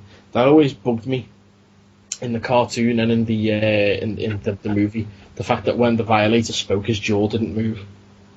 Yeah. Yeah. Because, I mean, granted, okay, yeah, he's got a gigantic mouth and the muscles at work there don't really... The physics of that don't really work. But, yeah, but he's a demon. He's supposed to... if he's from hell, then he's supposed to be like some weird creature that breaks the laws of physics anyway. Yeah, I know it's going to be like, you know, he's all telepathic and everything. And I think in the comics he's like, I will get inside your brain and stuff, and it's a bit creepy and stuff, but I just want to see him speak, god damn it, you know what I mean? That annoyed me in the Spawn movie as well, when Spawn goes to hell and he's there with whatever his name is with the sword for an arm, and he's fighting and Mal Bulger's in the background just going like that. There's just the same bit of animation used over and over again because they ran out of money. Yeah. Yeah. I'd love to say, if they'd have actually had the money to make that movie properly, that would have been amazing. Because they would have brought Priest back from the dead, and she would have become a Hellspawn, and Angela, who's got like this tiny cameo in the film, you can barely see it in the film, yet she's got a photo on the back of the DVD, making it look like she's actually a major character, but she's not. She would have been in there, and Mal Bulger would have actually spoken and moved, and they would have had a proper Hellspawn army, and it just would have been amazing. So, hopefully one day we'll actually get to see a proper Spawn movie. The only thing they got right in the Spawn movie was the costume looked good for me, and the clown. John Leguizamo as the clown was amazing. Love that. The fact that basically the entire film, whenever he's on screen, he's just bent over. He's just crouching for the entire film. Oh, it's so good. He's so good. Yeah. Anyway, enough of my gushing for Spawn. Let's talk a little bit of Doctor Who news. No need for the sounder, though. It's only got a couple of bits. First one, Stephen Moffat was at the Gallifrey 1 convention in Los Angeles, and someone asked him about what's going on with the 50th anniversary, because we don't really know much. The only thing that's actually been confirmed is the Mark Gatiss drama and Adventure in Space and Time, and the 60-minute special. Or Mark Gatiss, not Mark Gatiss. Moffat has said there's lots of things going on. Don't believe the nonsense about only one 60-minute film. That is nonsense. So it looks like we could have a few of them. Thank God. Because, otherwise we would have had just, 8 episodes and the 60-minute special and a Christmas special. That's 10 episodes. That's less than we get in a normal season, for God's sakes. And it's the anniversary year. You know what I mean? Yeah. Need to see. We need more. We need more. So hopefully back end of the year we shall have more. I would imagine we'll start hearing announcements fairly soon. It actually starts shooting in the next couple of weeks, the 50th special. So huzzah! Hooray! Speaking of things filming at the moment. Before we move on, that Gallifrey 1 thing in Los Angeles, is that the one that you're wanting to go to at some point? At some point, yes. Yeah. Remember to take your recorder with you so you can get 50-foot nerds. Oh, don't worry, I will do when I go. I just remembered I was supposed to remind you every week until you went. Well, I don't know when I'm going, so don't worry about it. But speaking about things that are filming at the moment, going back to the Mark Gatiss drama and Adventure in Space and Time, an announcement of casting that was quite unexpected this week, actually, to be honest with you.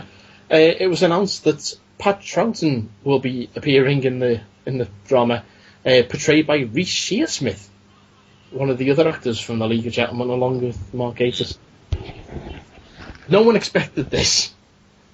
Just like the Spanish Inquisition. Well, we all thought that it was... we were told it was going to be a drama about the origins of Doctor Who. We all thought it was going to be behind-the-scenes stuff, getting the actors cast, getting the pilot on the air. Not the pilot, the first episode, No Unearthly Child on the air. That's what we thought it was going to be. Apparently it looks like we're going to be seeing pretty much all of Hartnell's era. They were out on London Bridge. Was it London Bridge? I think it was. Westminster Bridge. I'm not entirely sure. The last week, filming scenes from the Dalek invasion of Earth. The iconic moment of the Daleks going over the bridge. They were refilming that with classic era Daleks. Oh. Yeah. You can see the pictures online. They're on the bbc.co.uk/Doctor Who. They're on there with Mark Gatiss doing a little video diary for that. And it's, oh God, gives you chills to see them again. Yeah. Especially they're my favourite era Daleks as well, with the little satellite dish on the back.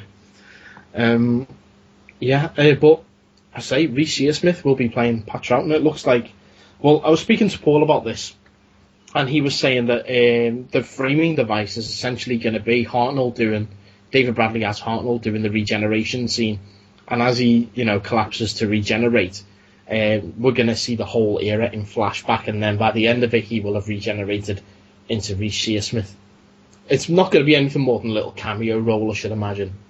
But pictures were leaked this week by I presume someone working on the production or behind the scenes photographer or something like that. They've since been removed from this person's Instagram account, which is where they were found, of the actors portraying the original TARDIS team in the original TARDIS set. And I was saying to Tom, I said, oh, it looks fantastic and what have you. And I was saying, now that we've got the original TARDIS set in HD, in a HD ready format, they would be fools not to use it in the main show. True. Yeah, you know what I mean. It's only just going to be shoved into the Doctor Who exhibition otherwise. So why not make use of it if we've got it? Which then led to another discussion of, if we're recasting Doctors, we've got David Bradley, we've got Reece Shearsmith as 1 and 2. So, someone was saying, what if this filming isn't? What if it's not actually this drama? What if it's sneakily them trying to do a multi-Doctor story for the 50th? Which I then countered by saying, well, it's why else would they cast Verity Lambert and Sidney Newman and what have you? But conversely, what's to stop them having now cast these guys for this, now that we've got them in those roles, what's to say they can't appear in the main show as those doctors? That's a fair point. You could have sneakily signed them up for that as well. Yeah. So, I mean, it's all, speculation at the moment, but it would certainly be interesting. I mean, imagine that. Imagine in the 50th, imagine at the end of the 8th episode, we've sort of done the mystery claw or whatever, and the Doctor, he goes somewhere and he suddenly sees a TARDIS appear in front of him. He's like, hang on, that's not my TARDIS. He walks inside and we see the first Doctor's TARDIS, and David Bradley's inside. That would be pretty cool. And that's the cliffhanger until the 50th special. Oh. Yeah.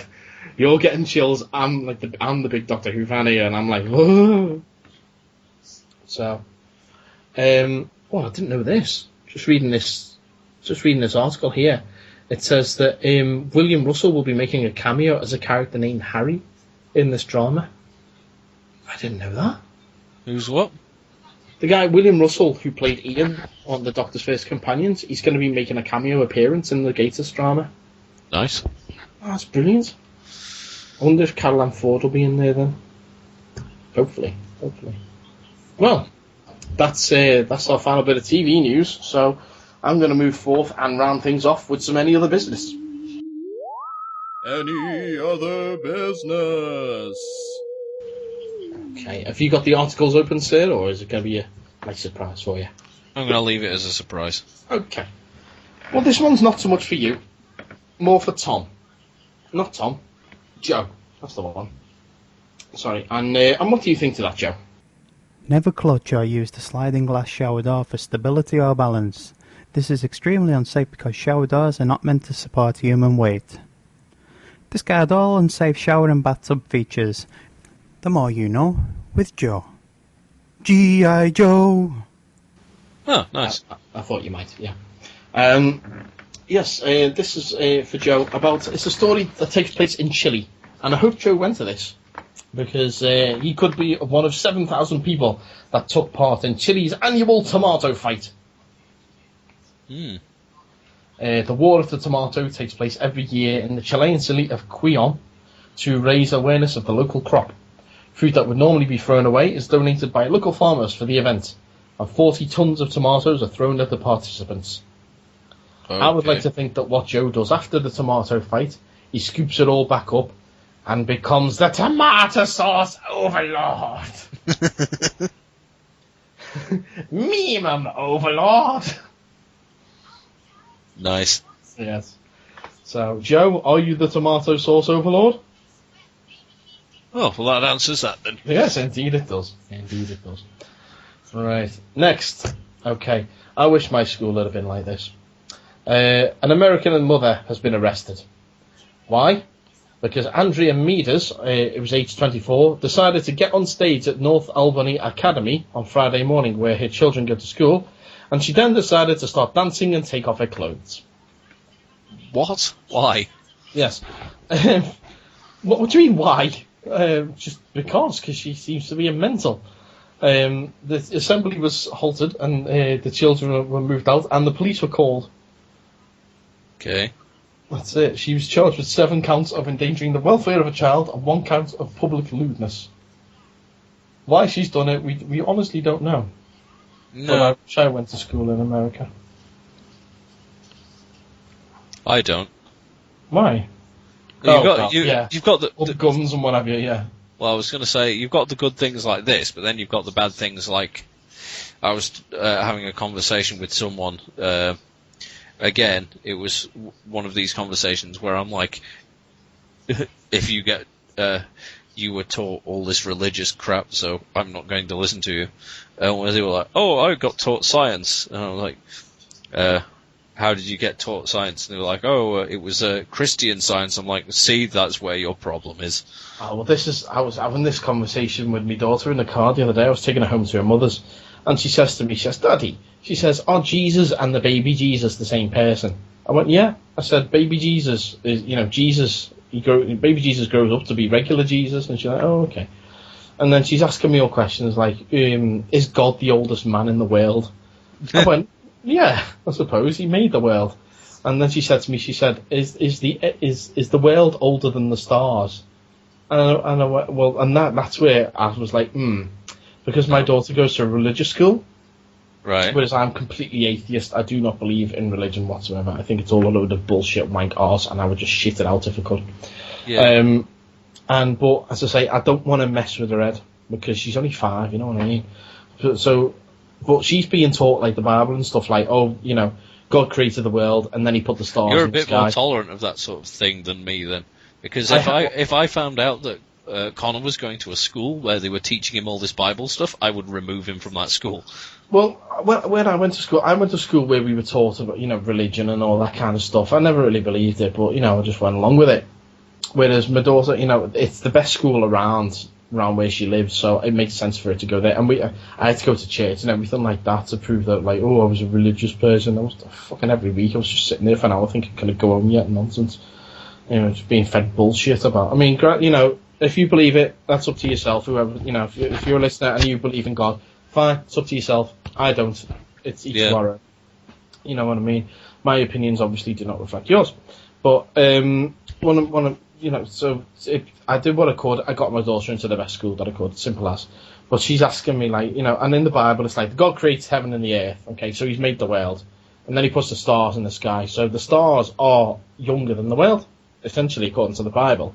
So she's saying, oh, well, the Big Bang Theory, you know, shows us not the show, the actual theory, tells us that the universe existed long before the Earth did. So obviously the stars were there before the Earth. So she asked me this question. I'm automatically conflicted. How do I answer this? And it says, oh, they're both very, very old. That's just how I answered that. And then she says to me, she said, how old is the world? Now, my brain wants to say, oh, it's billions of years old.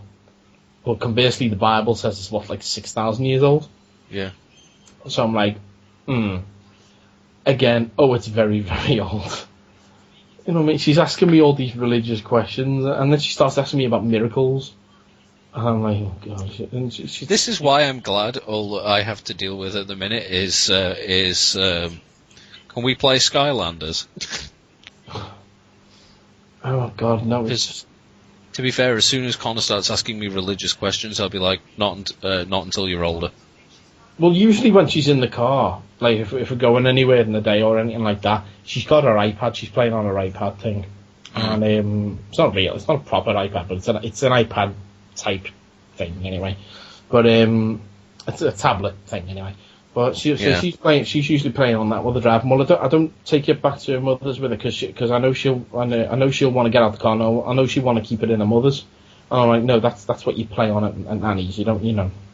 Yeah. My apps, you don't play it at your mother's. So that's why I don't take it, because I know if I took it home, she'd be quiet the whole way there. So, and I like having a little chat with her and everything like that while I'm driving when it's just me and her. But anyways, so she's giving me all these like theological questions, and I'm really conflicted because my head and my heart are just like, I don't know what to say. So I'm just having to keep kind of like giving her answers that are in line with what she's learning at school, but conversely are specifically vague enough to kind of be what I believe as well. Because her mother's not religious either. But I mean, she has a faith of sorts. She's got more faith than I have. But yeah, no, she knew I hated going to church. After a while, I was just like, "Can I stop going?" And she's like, "Yeah, okay, I'll go on my own." So yeah, okay, fine. Yeah. So yeah, back when we were together, this was anyway. But anyway, I digress. Let's talk about Furbies. Segue. What? Yes. Well, this is about Ashley Trimmer in Pennsylvania. She got into an argument with her boyfriend about something that he posted on Facebook. So they got into an argument, which then turned physical, and Ashley Trimmer then threw a Furby at her boyfriend's face. Okay. Yeah. Then she threw a PlayStation controller, which cut him and made him bleed from the face. Yeah. So if you're gonna assault someone, at least try and find something a bit more hefty than a Furby or a PlayStation controller. I mean, come on, at least use your fists, maybe. Yeah. But, yeah. So we've learned today the Furbies are vicious weapons. Indeed. You know what? Actually, speaking of vicious weapons, I just want to talk about now Oscar Pistorius, if I can. You know, Ozzy Spoon Legs. Yeah, I mean, we don't really talk about news events on the show, but yeah, I just wanted to mention about our Oscar Pistorius with his Plazzy Spoon Legs and he's shooting his girlfriend and what have you. He's not going to be a Special Olympic and no more. He's put a bit of a downer on things for all the disabled out there. I mean, freaking Stephen Hawkins is like, all the work I've done to build the disabled up in society, and he comes along with his Plazzy Spoon Legs and shoots a girl and throws it all away. Which, actually, you know, right, Stephen Hawkins, yeah? Yeah. Yeah? Stephen Hawkins, he's been banging around in that chair for however long, and he's always been like, my eyesight means a lot to me, this is my voice, I am Stephen Hawking. Right. How come my phone... Oh no, Professor Chimpanzee. Yeah. How come my phone has got a better accent than he has? He chooses to keep that one, though. Why? Because it's recognisable as him. I'm sorry, but, you know... Everyone associates that voice with him now. I know, but, you know, he's rocking around like, you know, welcome to my lecture on science. A universe is big. It is very big. It's so big, in fact, that you think it's amazing. It's brilliant. And it's just like, whoa, it makes you want to float to sleep. Imagine if he had Siri's voice and like, welcome to my lecture. I'm Stephen Hawking. The universe is big. I mean, really big. You might think it's a long trip to the shops, but it's not. Nothing compared to the universe. All this kind of stuff, you know. And it's you know, what would you rather see? This is my lecture, or this is my lecture. I'm Stephen Hawking. Bing! You know what I mean? Mm. What would you rather have? Come on. I'd have him voiced by I'd get him, fit him with like one of those sat-nav voices of like Mr. T. Yeah, but So then be you're like, limited. welcome to my lecture, sucker! No, but then you're only limited to what's on the sat nav. It's like, imagine Stephen Hawkins is riding down the road. It'd be great, because he'd be like, yeah, but no, to he's get to this black hole, you need to turn left, sucker! yeah, he's just driving down the road to the shop. Morning, Stephen Hawkins. Turn left, fool. Okay. Yeah. At the roundabout, take the fourth exit, sucker. Stephen, what do we do about I pity this? the fool who misses the exit. Stephen, what do we do about this quantum theory? Unknown destination. Please repeat the question. What? They changed my voice box. Help me, help me. How did you say that when you're stuck on the Mr. T? I don't really need the chair. I'm just blagging. And I just want to get the blue badge. You're doing all this just for a parking space, Hawkins. I know. It started as a joke, but I've had to keep it up. Does anyone else know? Only Oscar Pistorius, but he's not in a position to tell anyone. He took his legs away. Oh. Anyway, let's move away and talk about homeless people. As we do. Do you know what voice Stephen Hawking should have? Go A on. Dalek. Oh. The universe is big. It's very big. That'd be brilliant. Yep. I'm going to have to find some clips of Stephen Hawking. I don't need to find clips of Stephen Hawking. I can just use a voice synthesizer. You could. Yeah, and I'll just have to put it through the Dalek vocoder and see what happens. Yep. Brilliant. Okay, right, this is next story is about a man from Serbia. Bratislav Stojev. Newborn porn. What? Newborn porn. Newborn porn. Yeah. Oh, I know what you mean now. Yes, a Serbian film. Yes. Okay, so Bratislav, I don't know how you pronounce this. Stojanovic. Yeah. I'll do that, yeah. Bratislav Stojanovic. Yes, he's decided he's going to live in a grave. Okay. Yeah. It's the grave of the remains of a family who died out more than 100 years ago in Nis. I presume Nis is a town in Serbia.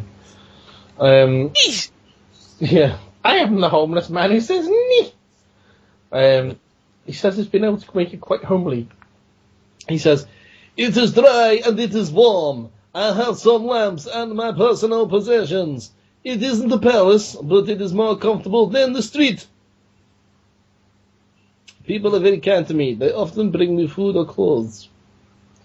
He became homeless after he lost all his money to debt, apparently. And there's a lovely picture of his shithole there. Yeah. He says, "It doesn't frighten me to sleep in a grave. The dead are dead. I am more frightened of being hungry. If I die in the night, at least I'm in the right place." He's not going to go hungry. He goes out at night and hoots for peace. There's a spokesman for the cemetery, and he says, "The families who own the tomb are long gone, so technically it belongs to no one. If he behaves himself, there are no plans to evict him. Blah." Why is he a vampire? I don't know. He lives in the cemetery. I don't know. I mean, it's an odd thing to do. I mean, I don't know how I feel about a homeless dude sitting on someone's corpse, essentially. It's a bit of an odd one. I don't know. Speaking of things that happen after you're dead, did you watch Black Mirror? No. Oh, you need to have watched at least the first episode. That one, I'll Be Right Back. That was the one we talked about it a few times now, about where the computer program that talks to you after you're dead because it analyses your Twitter and your Facebook and all that nonsense. Yeah. I watched the first episode. I watched that episode and it was so good. Hayley Atwell was incredible in it. Yeah. Plus, she has a couple of sex scenes, so check that out. Awesome. What channel is it on? It's BBC, isn't it? Channel 4. Channel 4. Oh, well, I can still get it on demand, so. Yeah, get it on demand, yeah. Basically what happens in that is there is a service, as I say, where it scans Facebook, emails and what have you, and it builds a picture of how you talk and what have you. And in the program, she gets signed up for it. And if originally it starts off as like an instant messenger kind of deal, and then it once she loads in some voice clips of the dude, she can talk to it on the phone. This computer program, it talks in the guy's voice. Yeah. And eventually it culminates into some kind of weird lifelike robot body thing that is consciousness. Not his consciousness, the computer program gets plugged into, essentially. And he kind of comes back to life in a way. Well, this is a story that says that scenario may not actually be as far off as it seems. There's a new project to launch this year that promises to continue tweeting for someone even after they die. London-based firm Lean Mean Fighting Machine has developed an artificial intelligence system that can analyse a person's Twitter feed and even impersonate them after death. Now, there is something already. There is I remember using it a few years back, something like My Online Friend or something like that. It was called. Don't quote me on that. Don't go looking for it on that name because I'm not entirely sure. But you could basically create an artificial intelligence. You could put in the answers that it would ask you a number of questions on the website, and based on the response for that, it basically builds an artificial intelligence profile of you. And then you can send the link to that for whatever to your friends, and they can go in and have a little chat to it, and it'll kind of respond in the same way that you might.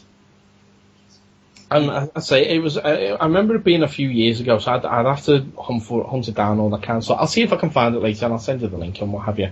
Okay. And you can see if you can talk to me. But yeah, so there is something similar to this, but this is it lives on. I suppose that's the phrase that you're using here. The lives on system. It can impersonate the person's Twitter behaviour after they've died. So basically, after I've died, my Twitter will continue. Watching this on Netflix.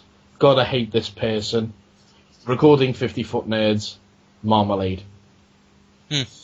Lather, rinse, repeat. As AI advances, maybe we will be able to get into it being able to copy syntax. When you die, if you've had an account for a long time, it may be able to keep tweeting as you. Ugh. Yeah. So, and it starts next month, apparently. This lives on feed, so I'll keep an eye on that. Ooh. Well, there we go. Final piece of news this month. I keep saying this month for some reason. This week is when you next go and vote in the Indian elections, make sure you vote for Adolf Hitler. What? A politician named Adolf Hitler is competing in elections in Meghalaya, a northwest Indian state. Meghalaya. Now, what happens in India is a lot of English names their parents give their children, they're kind of named after famous people. It says also in these English names, English words kind of thing. Also trying to win a seat in this election, his other candidates are Hilarious Pochin, Hopeful Baymon, and Frankenstein Momin. Huh. And this guy, his parents named him Adolf Lou Hitler Marak. They didn't know that Adolf Hitler was a Nazi dictator bad man. They just thought the name, it's a famous person, let's name him after him. How do people not know who Hitler is? Probably the same reason why people don't know who John Lennon is.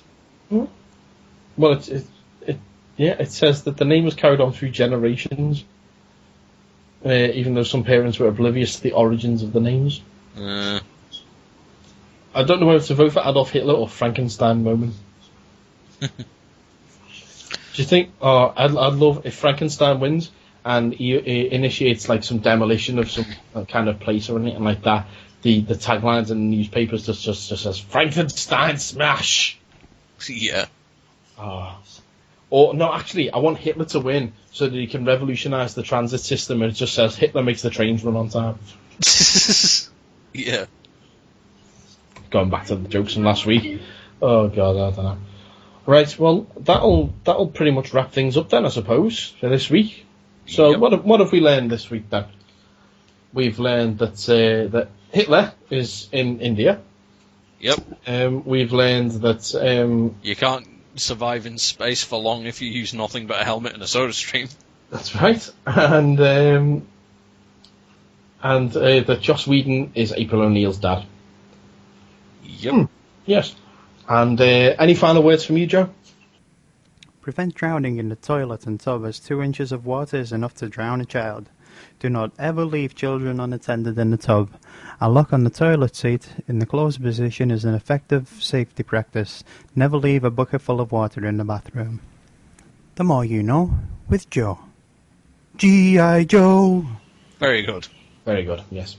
Okay, all that remains to say then is if you've enjoyed the show, let us know. We're on at 50foot Nerds. Facebook is facebook.com/Attack of the 50foot Nerds, and the email address is 50footnerds@gmail.com. I'm individually on Twitter at Mike G. Bell. And mine is Vaults of Extot.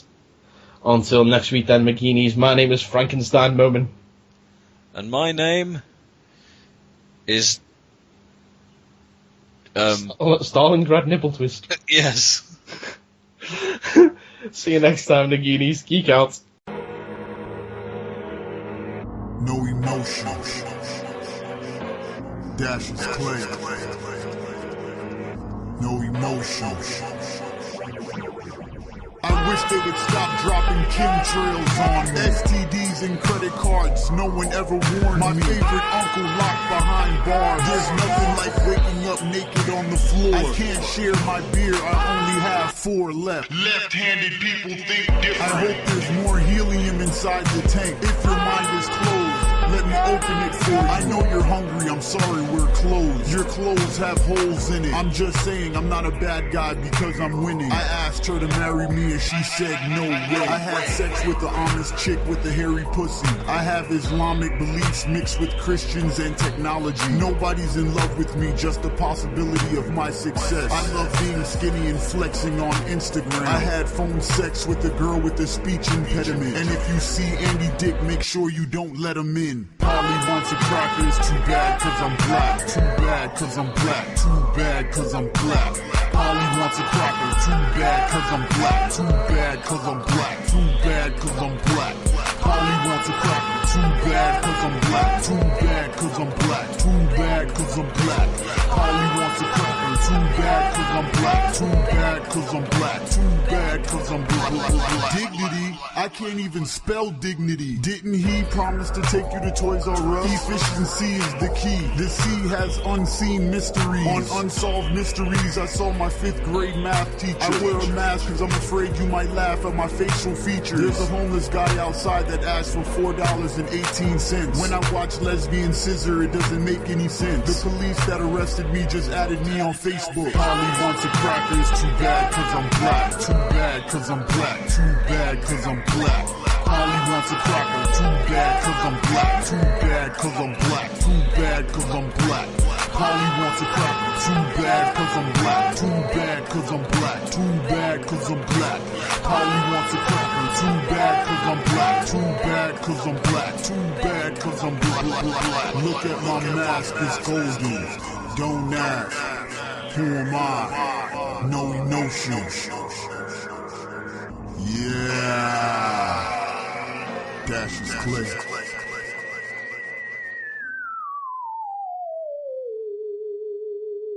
If you've enjoyed the nerddom in your ears, then please follow us on Twitter at 50footnerds, or email us anything except spam at 50footnerds@gmail.com.